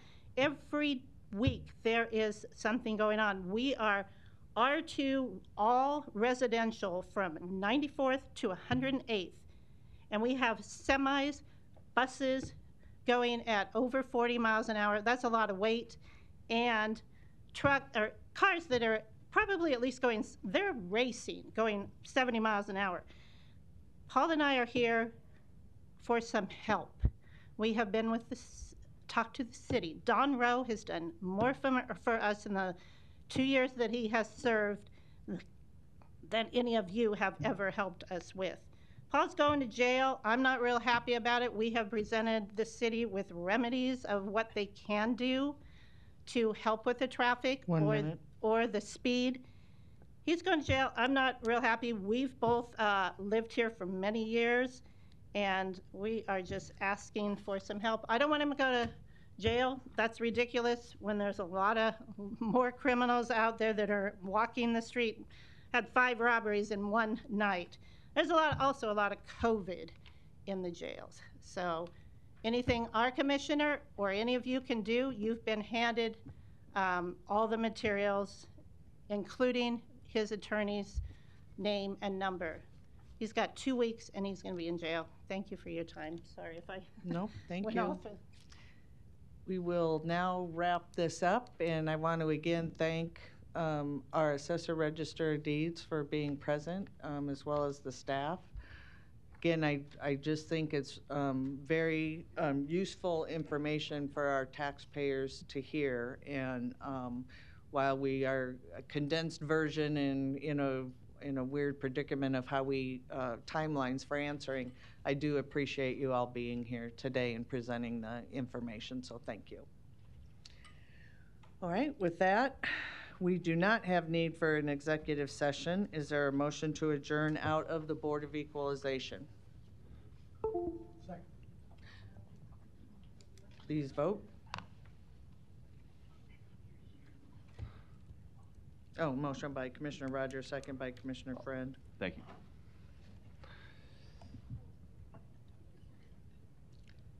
Motion passes 6-0. They will enter into the agenda for the Douglas County Board of Commissioners. Roll call, please. Commissioner Boyle is absent. Commissioner Kavanaugh. Commissioner Friend. Here. Commissioner Garcia. Commissioner Morgan. Commissioner Rogers. Madam Chair. Present. Item A, approval of the minutes of the Board of Commissioners meeting held Tuesday, February 8th, 2022. And item B, approval of claims submitted for payment process through Tuesday, March 1st, 2022. Is there a motion to approve A and B? Second. Motion by Commissioner Rogers, second by Commissioner Friend. Any questions or comments? Please vote.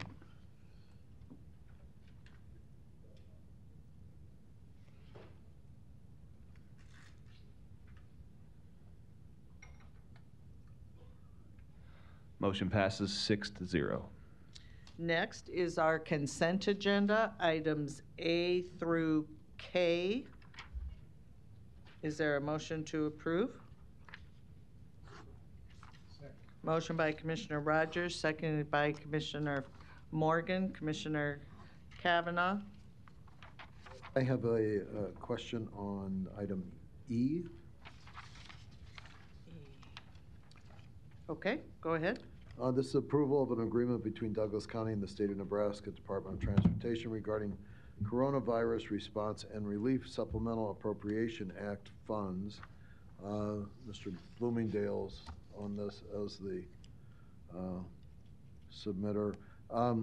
Just for public information, Patrick, maybe if you could quickly give us an overview. My understanding is these are federal pass-through funds for local federal aid highway projects, and this comes through MAPA in the aggregate amount of just over $1 million to be divided up between some counties.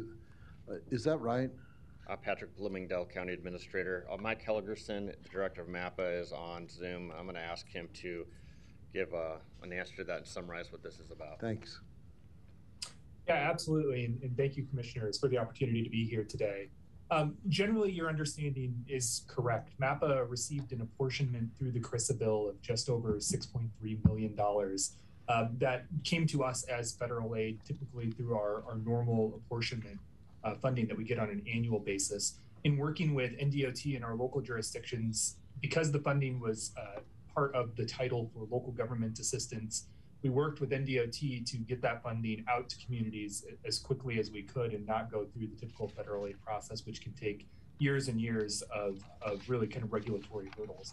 And so the agreement for your consideration today really is part of a buyout of those federal funds and providing those funds to communities in MAPA's transportation management area. The amount of $1 million is for Douglas County itself. There are awards to every municipality and county in Douglas and Sarpy County as well that are enumerated in the agreement that MAPA has with NDOT. And so that total amount of funding, it was bought out at 90%, similar to other programs, but the funding that will be coming to Douglas County and the other communities in MAPA's region is state funding similar to highway allocation funds that the county receives on an annual basis. So it's a little bit of a different model, but it's really ends up being functionally an additional award of highway allocation funds to Douglas County. Thanks for that. So the $1,034,772 that's outlined in the agreement here is for Douglas County specifically, is that right? That's correct. And will there be, did I hear you correctly, additional funds coming from this initiative to Douglas County?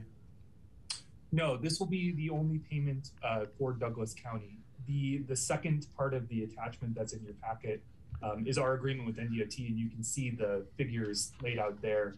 Just over about $5.9 million total, but Douglas County's portion is $1 million, and then you can see, let's see, it's on page 3 of the agreement, I guess page 8 of the attachment for this item.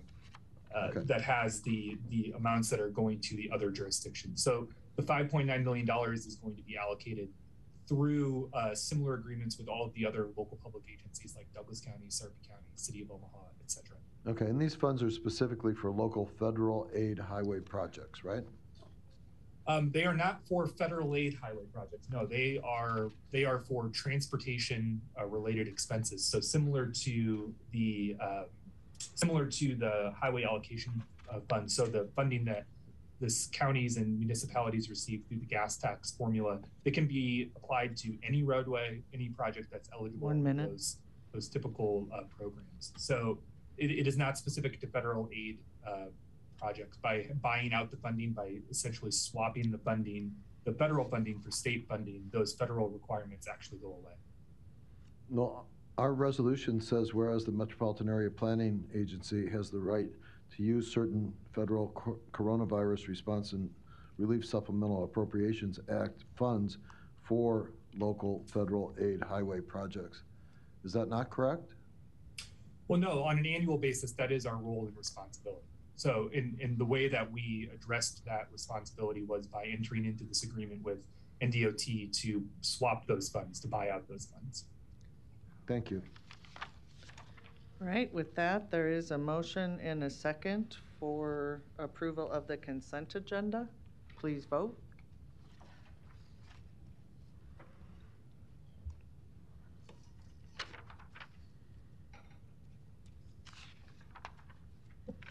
Motion passes 6-0.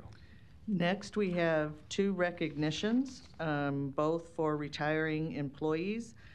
Daniel Jordan, who worked for the Douglas County Youth Center for 33 years, and Jose Chadez worked for the Douglas County Health Center Dietary Services Department for 7 years. Neither is here, but we do have resolutions, and we do wish them the best in their retirement and thank them for their service to Douglas County. Is there a motion to approve A and B? Second. Motion by Commissioner Rogers, second by Commissioner Friends. Please vote.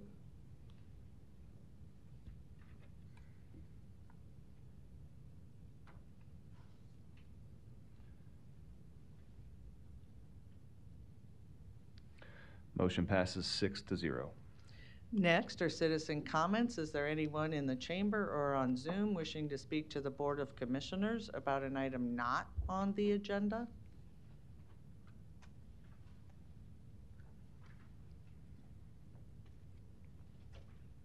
Good morning, Commissioners. Paul T. Bellinger, Morning. 10215 West Center Road. I wanted to talk to Mr. Bellinger, I'm not sure if your microphone's on. Is there something going on? I think it just popped on. Nope, it didn't. Nope, not yet. It'll turn red if it's on. No? Nothing? Oh, okay, there here you we go. Okay. I just wanted to thank the commissioners for hearing my voice this morning. This is the circle of greatness here. I'm a participant just as you are, but my favorite commissioner, Commissioner Rogers, this is for you. My comments here today are for you, okay? If you would close your eyes for just a minute, I wanted to talk about CRT because you and Larry had a discussion last week about CRT. You asked him what CRT was, if he could explain that. Let me just do it this way for you. 3 times you don't care about thinking critically about race. Okay, let's think about it like that. Anytime you need the Heimlich maneuver or CPR, you don't care what color the person is that's giving you the required air you need or to dislodge the meat from your throat. You would agree with that, correct? We can't respond, Larry. Okay, thank you. Sorry. The second time is right as you're gonna die in last rites. The only thing that you care about is the person that is with you, sitting with you silently, praying for you to leave this world. That's all you care about at that time. You don't care about race then, okay? And the other time that you don't care about race is after the plane crash, when the medic runs up to you and your knees are severed, your legs are severed below your knees, and somebody has to apply a tourniquet. You don't care what color that person is. You're not, those are three conditions where you're never caring or thinking critically about race. I think if we thought about those three areas critically, we wouldn't need to think about race. And believe you me, I come from a place where I was bused as the minority to my school. And I didn't think about race when the teacher beat me because I couldn't beat the black girl sitting in front of me with the answer. Okay? So let's not, so race is an issue, but when we think critically about race, let's think a little bit further about human beings, and in the skin sac that holds all the red blood in, maybe we could just think about the color of the blood like a doctor does or a pilot does. You know, all the people on one side of the plane are going to get there just like all the people on the other side of the plane, regardless if the pilot is black or white, because the pilot wants to get there. That's all I'm saying. I hope you understand that. You're still my favorite commissioner. Thank you. Thank you. Anyone else wishing to speak to the Board of Commissioners about an item not on the agenda? Larry Storer, 5015 Lafayette Avenue, Omaha, 68132. Governance is supposed to be for we the people, but our system seems to be altogether corrupt. Our national election people deny that there's any fraud, but I've been to about 4 or 5 different national group meetings where they have some pretty good evidence, some pretty good people, some pretty good experts, some very knowledgeable. But I remember when I first started in computer programming, my first thought was, oh boy, you know, with these punch cards and everything, we're going to be voting by punch card someday. Well, we progressed past that and we're into electronic machinery. But we also know, if we pay attention to the things on the national scene, that computers and networks can be hacked. Our power grids might be going down any minute because of this war. We know that Russians have hacked us. Even the Democrats have admitted that a little while back. So we need to run from office rather than for it. And that's an unfortunate situation for our country. But I also want to follow up with the discussion the last time I was here. I guess it wasn't really a discussion, but it involved the critical race theory. And Commissioner Rogers wanted to know if I had read one of his books. And I said, no, I've read quite a few others. Well, I brought a few with me today, just a few. I have probably a big stack. I don't want to carry them all. But I read things like this, Mr. Rogers, that gives us the history of civilization, not just the history of North American continent, which I think you are referring to, but all through history since the Garden of Eden and the family of Adam and Eve. There's been somebody that have done something at the behest of somebody else. That's a form of indentured servitude or slavery, whatever you want to call it. The Egyptians, the Greeks, well, even Hitler and Stalin had slaves. But I didn't bring them to North America. They were brought to North America continent, you know, from Africa. African people sold them. African traders brought them here. But there were slaves in the Indian tribes. So let's stop this stuff about critical race theory and holding me responsible, and everybody in this room responsible, everybody in this town responsible, everybody in this county responsible. That era in our history is over.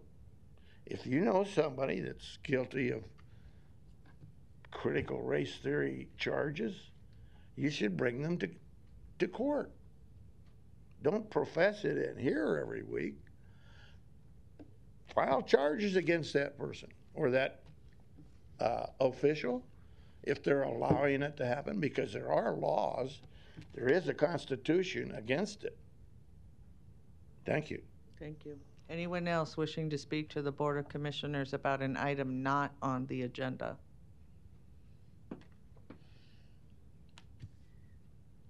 Linda Davis, 10215 West Center Road. Just wanted to pick up on something I might have missed on my time.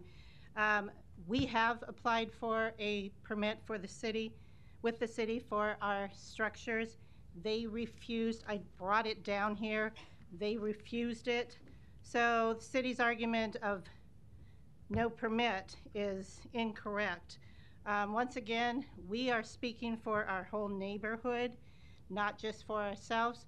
Our neighbors have called our Paul's attorney regarding their same issues about the street.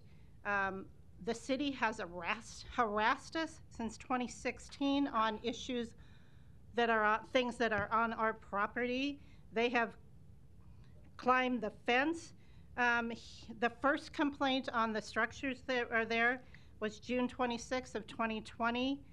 Those structures were already built and up for a year and a half before they came out and gave him any ticketing.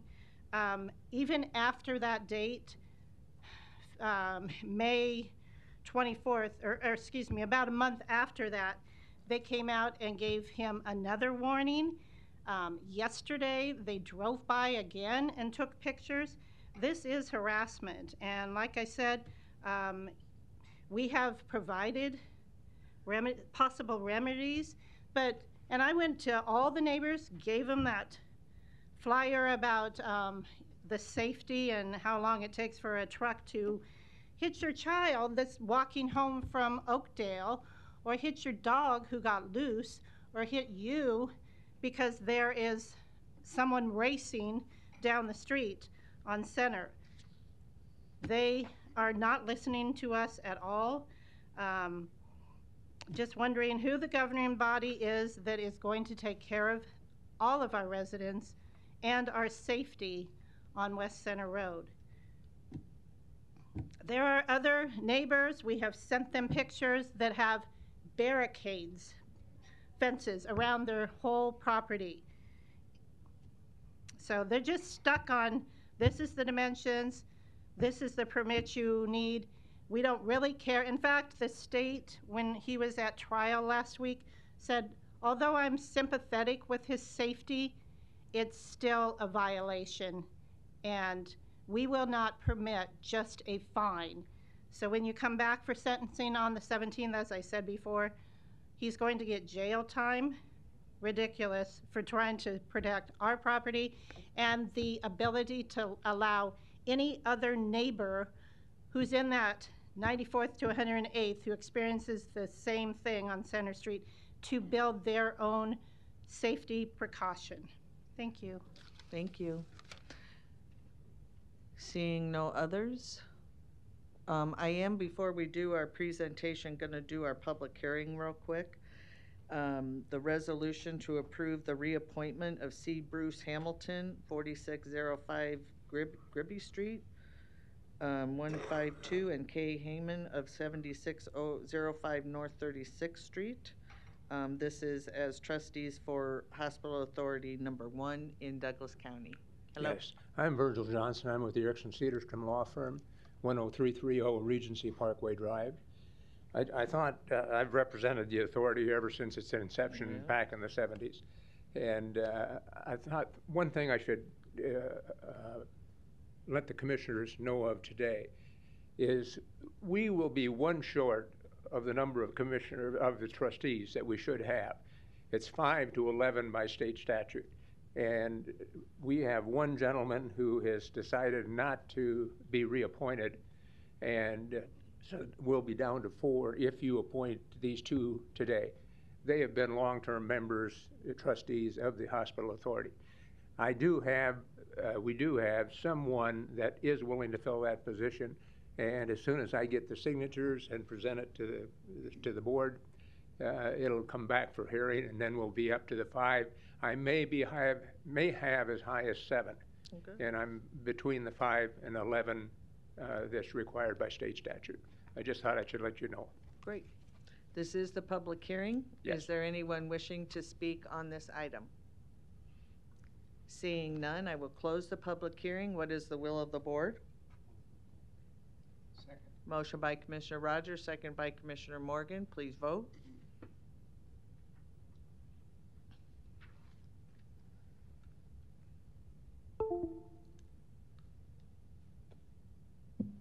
Motion passes 6-0. Thank you. Thank you very much. Now we'll go back to our presentation. It is our COVID-19 update and COVID-19 vaccination plan update presented by Dr. Lindsay Hughes. Good morning. Good morning.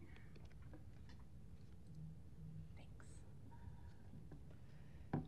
I'm going to expand this so you don't have to look at the other map. All right. Well, I will be brief today. Thank you for your time this morning.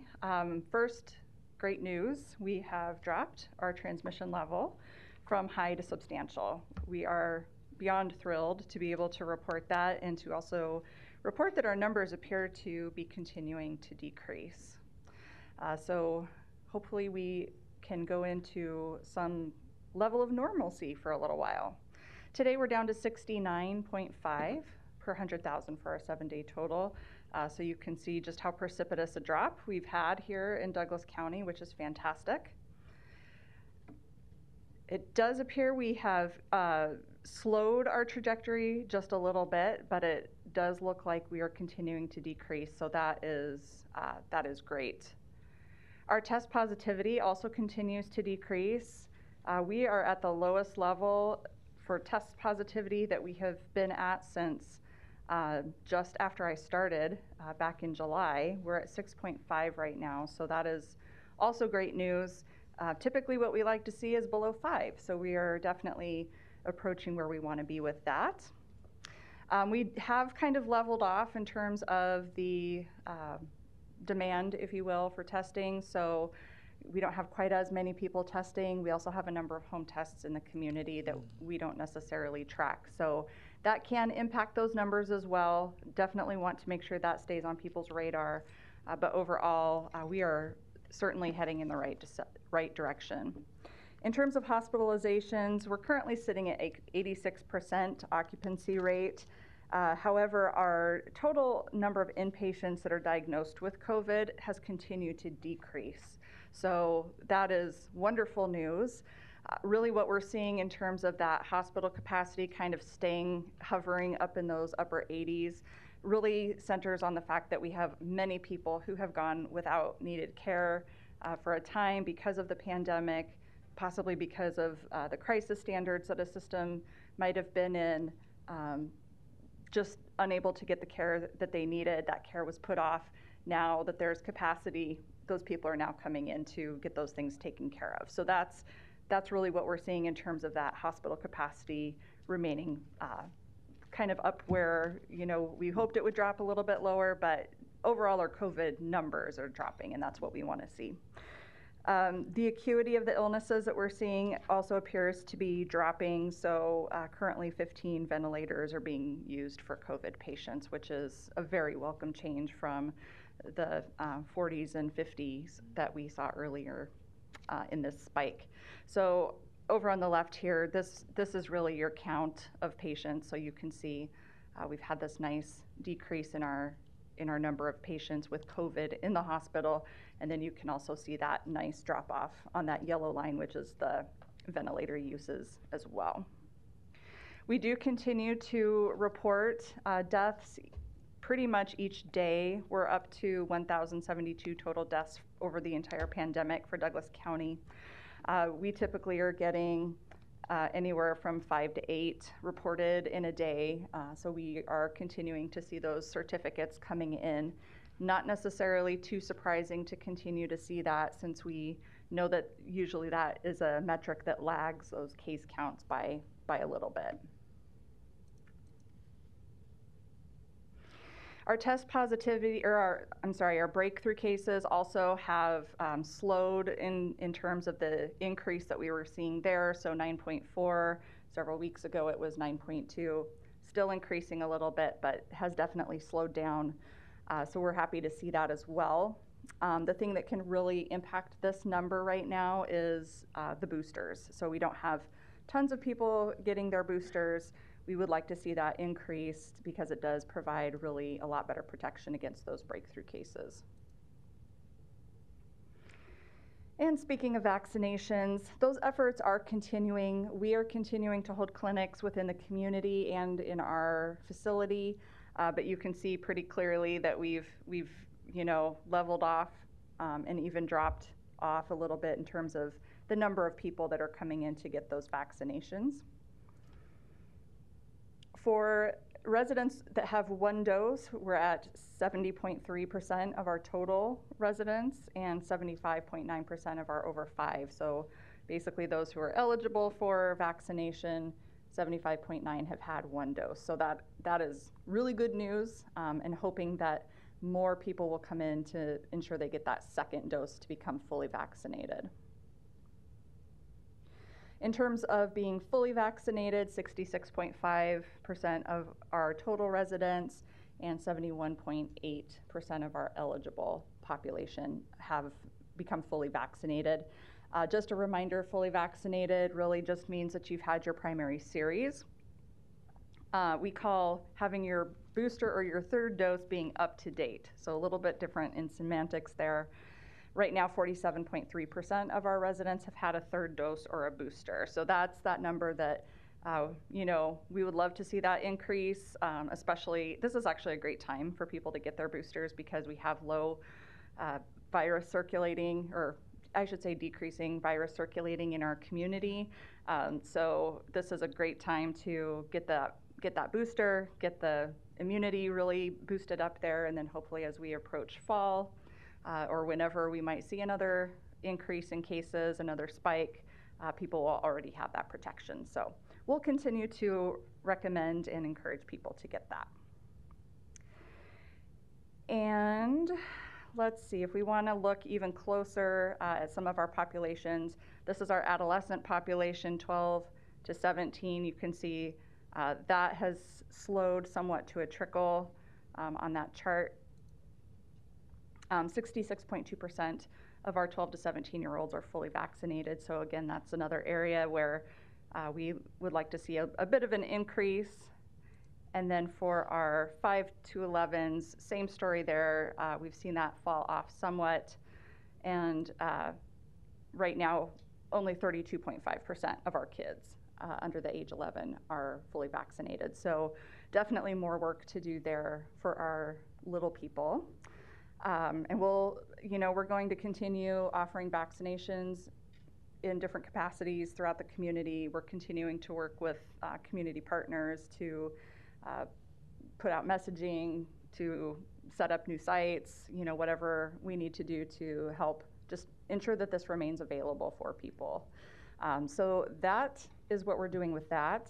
In terms of testing, I mentioned that we have a number of home tests in the community. We received over 57,000 home tests from the state that we have disseminated most of now to the community in different capacities. So a number of those went to our school systems for them to use with their families and their staff. We have also given some of those tests to homeless shelters, other facilities that might have trouble getting tests to their populations, or the populations that they serve really struggle to get tests.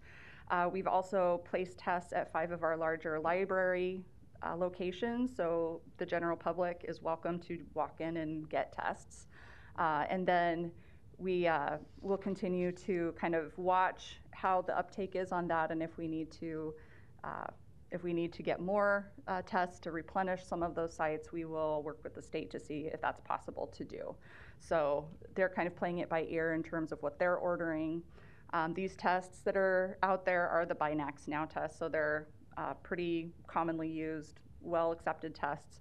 They do have the option to be proctored, so you don't have to do that, but there is a link that you can go to with your test to essentially open that in front of the proctor, do the test in front of the proctor, and then show the result to your proctor. So for those who may have a requirement to have proof from a third party of a positive test, that's an option. So kind of a nice option to have available for some of our families here. And then we also have kept back a number of tests for us to actually get to people who can't get out. So if we have people who, for whatever reason, just really struggle to get out to get a test done or to buy a test, we actually can bring those out to people. They can just call our information line and they can help them that way. So we're continuing to kind of put that knowledge into people's hands of what their status is if they're currently infected, and we'll continue to provide advice, around isolation and quarantine. So we are going in a good direction right now, and I'm so glad to be able to stand up here today and give you that news for a change. And hopefully we continue to go in the right direction with this. With that, I can take any questions. All right, thank you. Commissioner Kavanaugh? Thanks for this. And that is good news.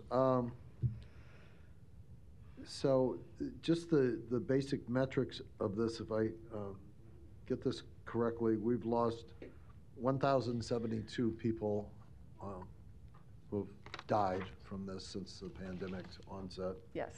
Out of 141,560 reported cases in Douglas County. And we've reached a 66.5% fully vaccinated level. On that, you mentioned there's fully vaccinated, and then there's up to date. And could you explain that difference again real Absolutely. quickly? So being fully vaccinated is simply having your primary series. So that means if you got Pfizer or Moderna, you got both of your shots. If you got J&J, of course, you get the one shot, you're pretty much up to date, or you're pretty much fully vaccinated. Right. To say up to date means if you are eligible for a third dose or a booster shot, you've gotten that. And so it's a small distinction, but yeah, and I that's all it appreciate is. that. So the 66.5 is fully vaccinated, Correct. not up to date. Correct. Okay. Do you have an idea what the up to date percentage is? That was that 45%. Let me see if I can find it for you here. Or 47.3%. So down at the bottom, population with boosters or third dose. Which category are you under, Hera? This would be vaccinations, and then resident full vax tab. Okay. And, Yep. and so that people who have been fully vaccinated and have received their booster is 40, what percent? 47.3%. Now, as far as these breakthrough cases go, does it break out in terms of you had a breakthrough case and you were fully vaccinated, or you had a breakthrough case and you were up to date? Is that information available to us? Right now, the breakthrough data that we have is really just looking at the number of people who had their initial series, so fully vaccinated, Right. that had a breakthrough. I'm sure that there is, at some level, Right. some breakthrough data that would include that booster dose. We don't here at the local level have it at this time. Would it be possible to compile that at the county level? Because it would seem to me that the booster adds to your protection against contracting the virus. And so a breakthrough rate would be different amongst people who were boosted versus people who just had the initial 2 shots. Yep. It's possible. I can ask my epidemiologist and make sure that we have the right data sets to do that. Because I've heard, and I'm sure you have, well, I had my shots and I still got it. Well, It might be you had your shots, but you didn't have your booster shot. So go get your booster shot. And we're still providing boosters, aren't we? Absolutely. Right. You said the breakthrough had actually notched up from 9.2 to 9.4. Is that? Yep. Just 0.2%. Yeah, 0.2%, 0.2%. Okay. So with the rest of our numbers coming down, how do we account for that? notching up? Kind of Best going- explanation for that is really that those who continue to get COVID are more likely to be those who haven't gotten their boosters yet. So we do have a number of people, who have had their series. They're, maybe they haven't gotten that booster, but they got their first 2 shots, and then 6 months later, they come down with COVID. Omicron certainly was much more transmissible. 1 minute. And did evade some of our immunity a little bit. And so you see that going up just a little bit, I think, as you continue to see those who haven't had their booster shot yet becoming ill. And because of the overall numbers coming down, the mask mandate has lapsed, correct? Yes. Okay. Your recommendations on wearing masks, where is that today? Great question. So I am continuing to recommend them in public spaces until we drop down out of that substantial category. So if you remember over here on our main page, we've got this transmission risk matrix across the top. So CDC recommendations are that you can really drop your mask recommendations other than maybe for the highest risk folks once you hit that moderate level. So we're almost there, but for now I'm leaving just really that recommendation that if you're in public spaces, you really should wear your mask. Okay, so this Time. we'll come back. Any other Commissioner Kavanaugh? In this space, you're wearing a mask, I'm wearing a mask. It would be best public health policy to wear a mask, right? For now, yes. Okay.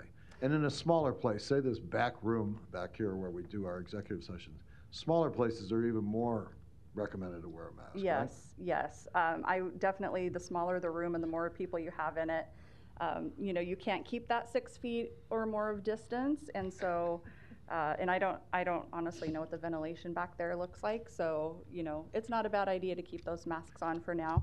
I do want to just point out really quickly too that the CDC on Friday came out with a new matrix and we are not changing ours yet.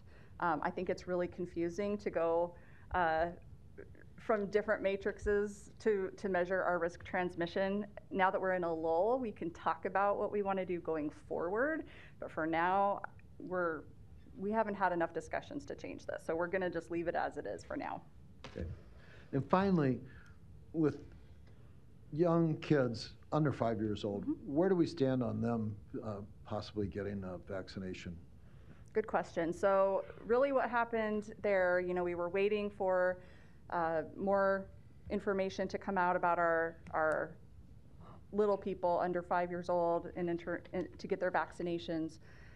Really what the CDC, ACIP, FDA all kind of decided was that they wanted to see more data on the efficacy in that age group before they approved it. So it went back for more review so that more data can be presented. So we're still in a holding pattern for our under 5 population at this time. Hopefully we'll see something in the next couple of months.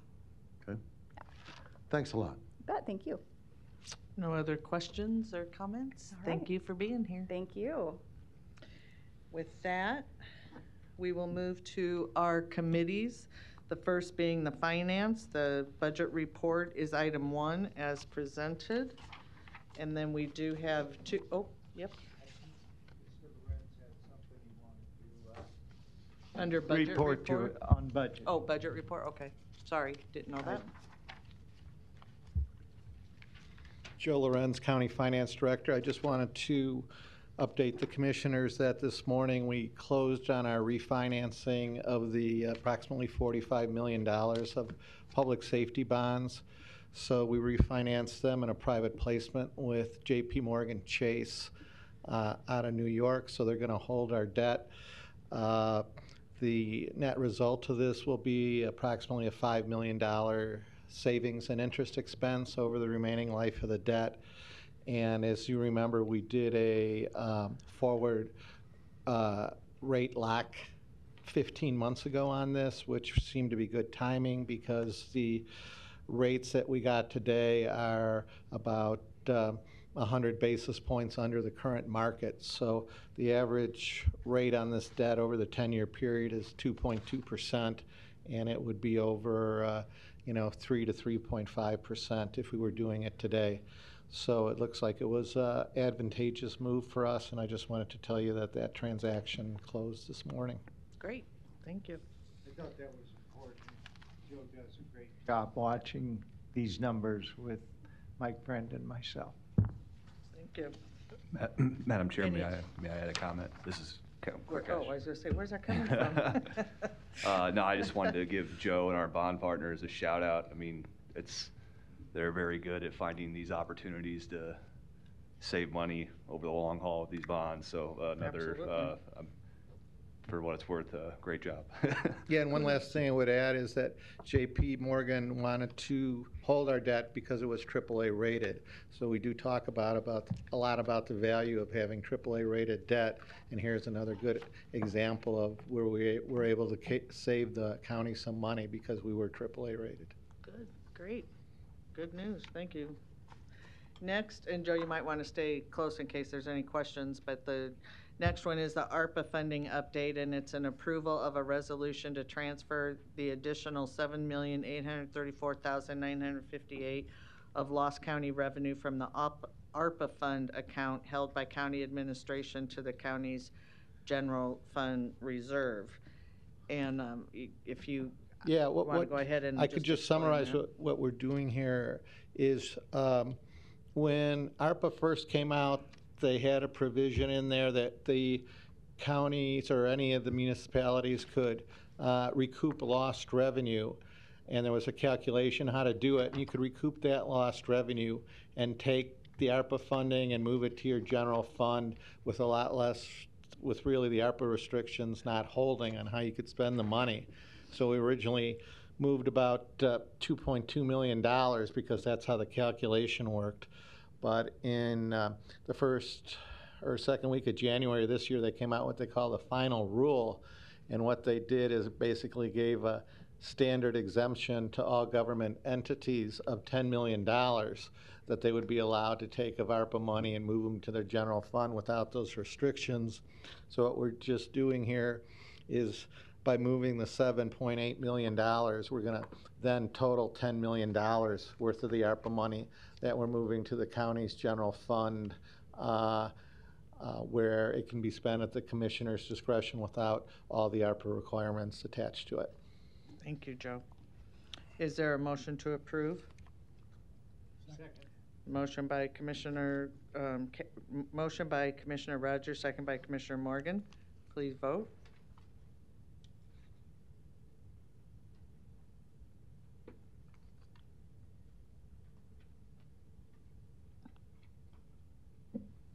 Motion passes 6-0. And the next resolution is authorizing a budget transfer of $20,045,917 of ARPA funds from the county administration to the county offices and departments, which the county board has previously appropriated ARPA funds to for eligible expenses and projects. And so what we're doing here is, over the past few months, we've been awarding money to various county offices and departments for projects that they brought forward that the county board has approved.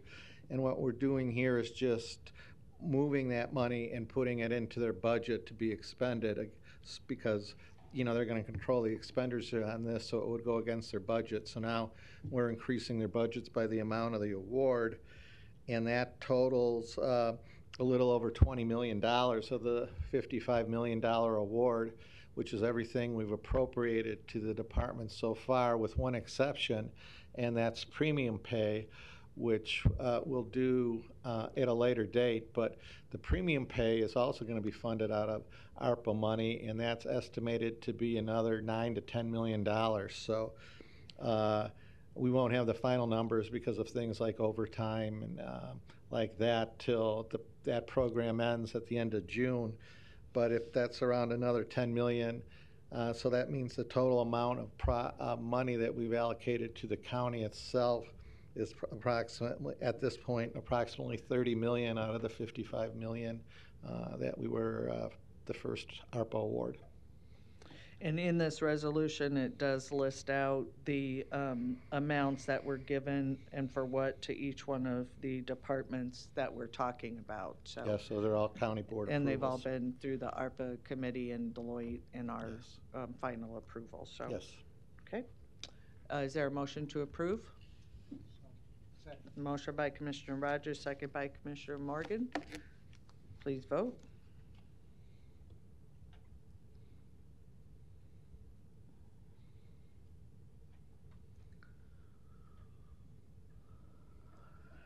Motion passes 6-0. Thank you. Thank you, Joe. Next, we'll move to the Human Resources. There's a weekly personnel report from Civil Service as presented. Unless someone has any questions or comments on that. And then there's legislation. And just for purposes of the report that was in your packet, February 25th marks the 32nd day of this 60-day session. And all senators have, and committees have, and the speaker have identified their priority bills, and they've been designated. On Friday, February 25th, the legislature passed LB 906. That was Senator Ben Hanson's, which require employers to provide for vaccine exemptions and provide duties for the Department of Health and Human Services. It also has an emergency clause attached to it, and it will become effective upon the governor's signature. The other interesting note was the appropriations heard testimony on LB 1089, which was Senator Stenner's appropriating the federal funds to the Department of Health and Human Services for licensed and Medicaid certified nursing facilities. And it is allocated in the following manner, which we did touch upon at our Board of Trustees meeting because it does affect our health center. But $45 million to the Medicaid certified nursing facilities, and then $15 million divided equally among the Medicaid certified nursing facilities. And then they're supposed to be deliberating on that probably next week. An interesting note as well is LB 921, which is Senator Lathrop's, and this is a change where sentences of imprisonment are served. This was prioritized by Senator John Kavanaugh, and it remains in committee.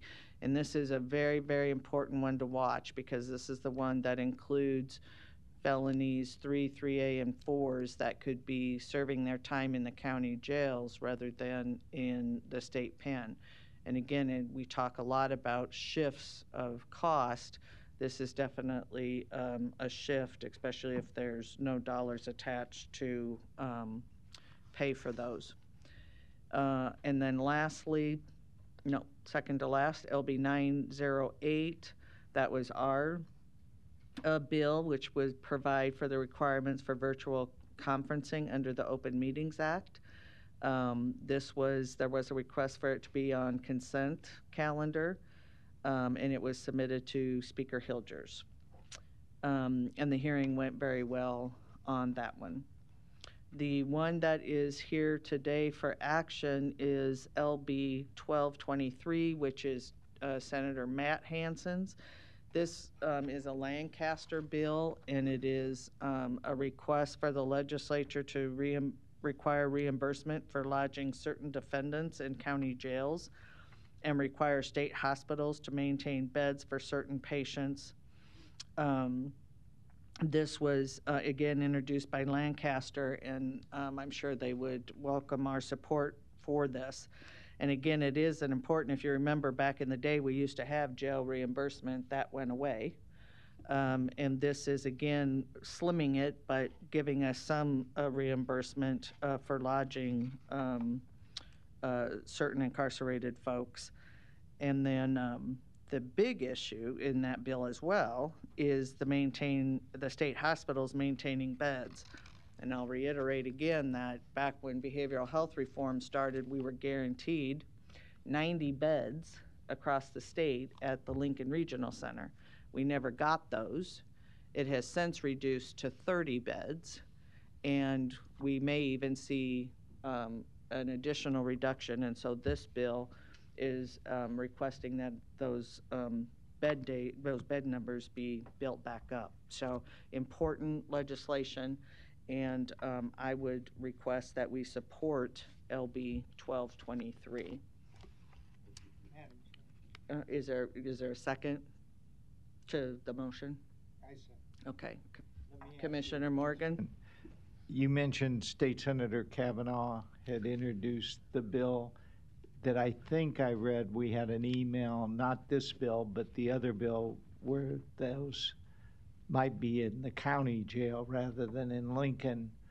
Didn't we have a cost number that could be anywhere from $15 to $30 million to the county if that was Bill 921 was to be passed? Correct. That was Senator Lathrop's bill. Senator Kavanaugh is prioritizing it. So it has a lot of things in it, but one of those issues was the transferring of the incarcerated individuals in those certain felony classifications to the county jail. So it did have millions of dollars affected by the county. And Marcos, didn't you get us some numbers? I think I read up to 30 million. Is that estimate? Oh, it's not on. Marco C. Martin, Douglas County Administration. So, Commissioner, what I'll say, yes to that. When I worked with corrections on that bill, LB 921, which has now been prioritized by Senator Kavanaugh, the perspective of corrections was that we would essentially retain 30% of those inmates that otherwise would have been transferred to a state facility. We would then be retaining them to serve out their Class 3 and Class 4 felony sentences. So that impact of that, I mean, by our estimates, was about 10 million annually. 10 million was going to be the impact that we would see if we were to retain that 30%. And that number could, very well be higher. But again, it would be retaining about 30% of those otherwise that would have been transferred to a state facility.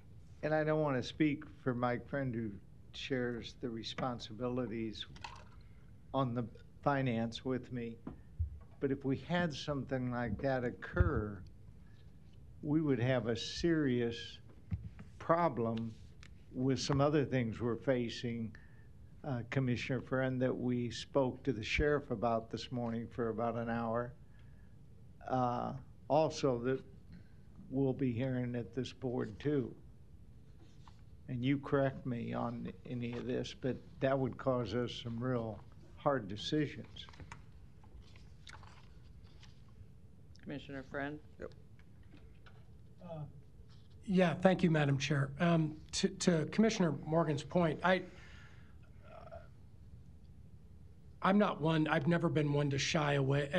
If I were, who knows what would happen if I were down there, and there's an awful lot of people thanking their lucky stars that I'm not, I'm sure. But here's what the citizens of Douglas County should probably understand. If all of these things line up, if the stars align for these state senators, and they actually get a bill like this passed, and now I have done my homework, now I've done my research. A few weeks ago, I was quite taken aback. I didn't know what to do with it. I can tell you this, what the citizens of Douglas County need to understand, when the legislators make this decision, and the legislators in Douglas County make these type of decisions, I've said this before, we do not have the option to cut services that we are mandated to provide. But guess what we will do? We will cut services that we are not mandated to provide. And you want to call our bluff, legislature? Call it. Call the bluff. Knock yourselves out. Because I'll tell you what, I don't think people understand. They may understand in the legislature what the cost shift means, but I don't think they care. I don't think they care, and they're going to care because a lot of the people are going to turn around. Go ahead, blame the county board when that type of cost shift really impacts your daily life. But I have a bully pulpit, and I'll throw them under the bus because the people in this community are going to understand how they're taxed. And they're also going to understand what type of services that they are provided. And they're also finally going to understand what we're going to be able to afford and what we're not. We have to provide corrections. We have to provide law enforcement. There's other things we have to provide. You guys do the math. Citizens of this county do the math. Call your legislators, do whatever you want. But the bottom line is they kick that can down the road. We'll pick the can up and we'll run with it. That's my speech. Thank you, Madam Chair. Thank you. Any other comments on that legislation? Again, we'll keep a watchful eye on that, but again, there is a motion and a second for 1223. Larry, I see you. Is it on 1223? I'd like to add to that. I have a cost estimate too for corrections for 1223. Okay. If you want me to share that with the board. So 1223, that's the Hanson bill that's before you right now. Okay, so that contemplates compensating us, the county, for holding those inmates that are waiting to receive a bed at the LRC. And there can be very, very varying times of how long they wait with us. It could be short, it could be very long. But as of last year, when we looked at the 2021 numbers, Mike's estimate this morning was that we would have been reimbursed or compensated about $230,000 for the cost of holding those defendants waiting for a bed at the LRC. So, which is pretty, I would say is substantial, Commissioner.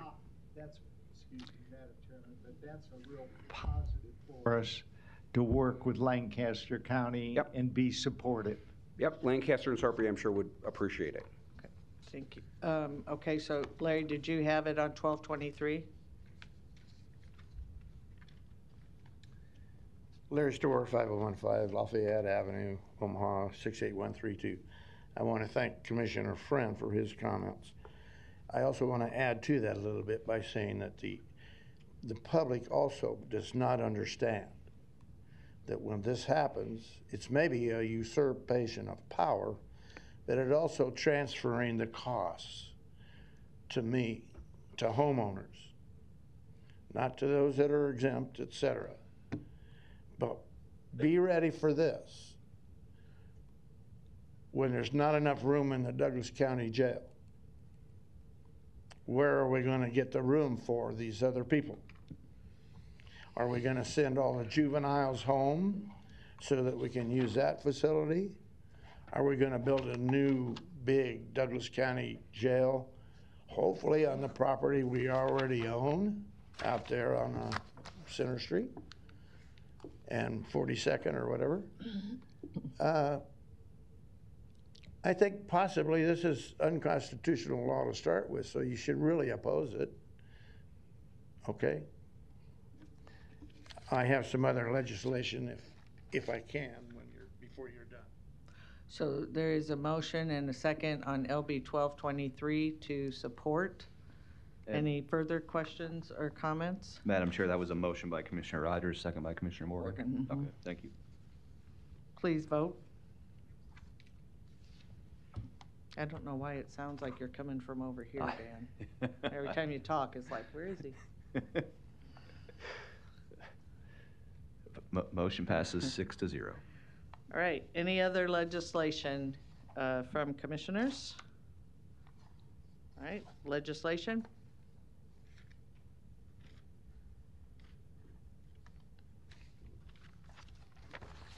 You need my name again? Yes. Larry Store, 5015 Lafayette Avenue, Omaha, 68132. I've attended some recent presentations of a different kind, quite a few actually, in regards to election laws. And there's lots of movement nationwide on election laws, even right here in River City, as I like to call it.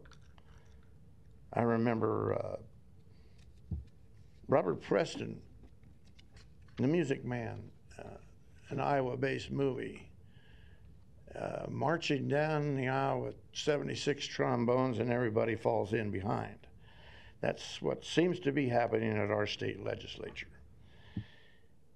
The election laws that are going to be debated this week are of primary concern, but there's a bunch here that we would like our county, our representatives, to either be for or against. I'm going to name them off.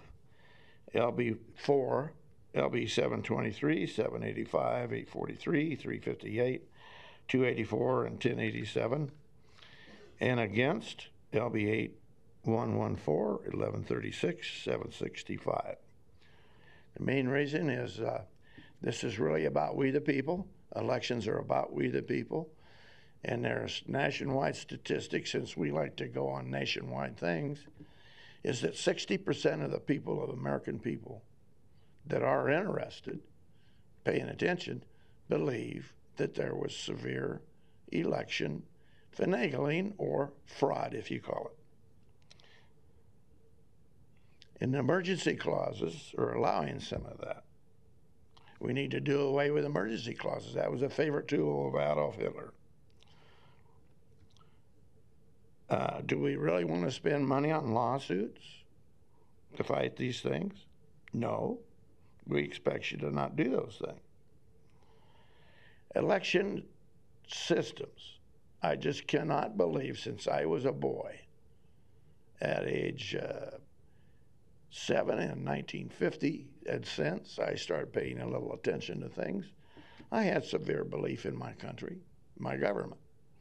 Since then, I did manage to go to high school and graduate from college, and I've done a lot of learning since then that our system's not working the way it should. So we need you to support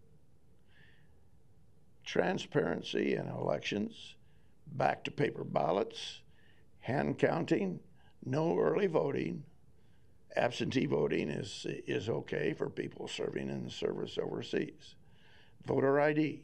There's absolutely no reason why we cannot have a safe, fair, and absolutely free election unbeknownst or usurped by people with the money and the election hardware systems, which do violate some of the laws.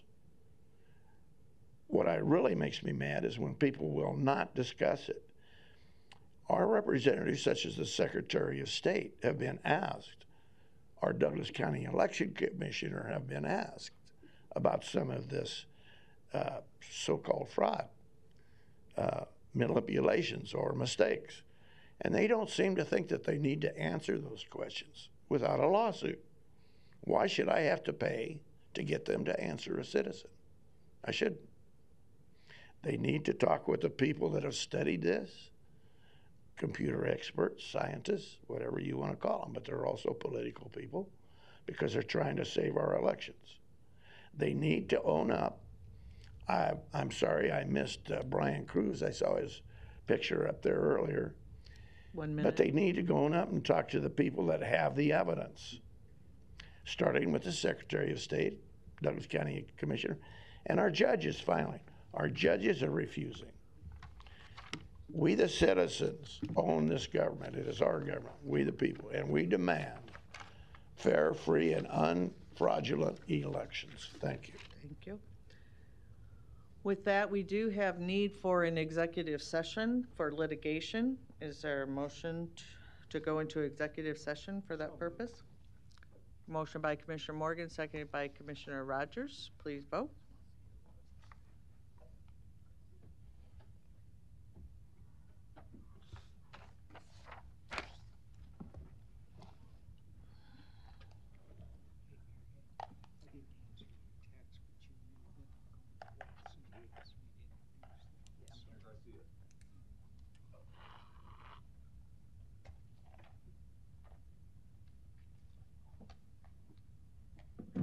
Motion passes 6-0.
Motion passes 5-0. We are adjourned at noon.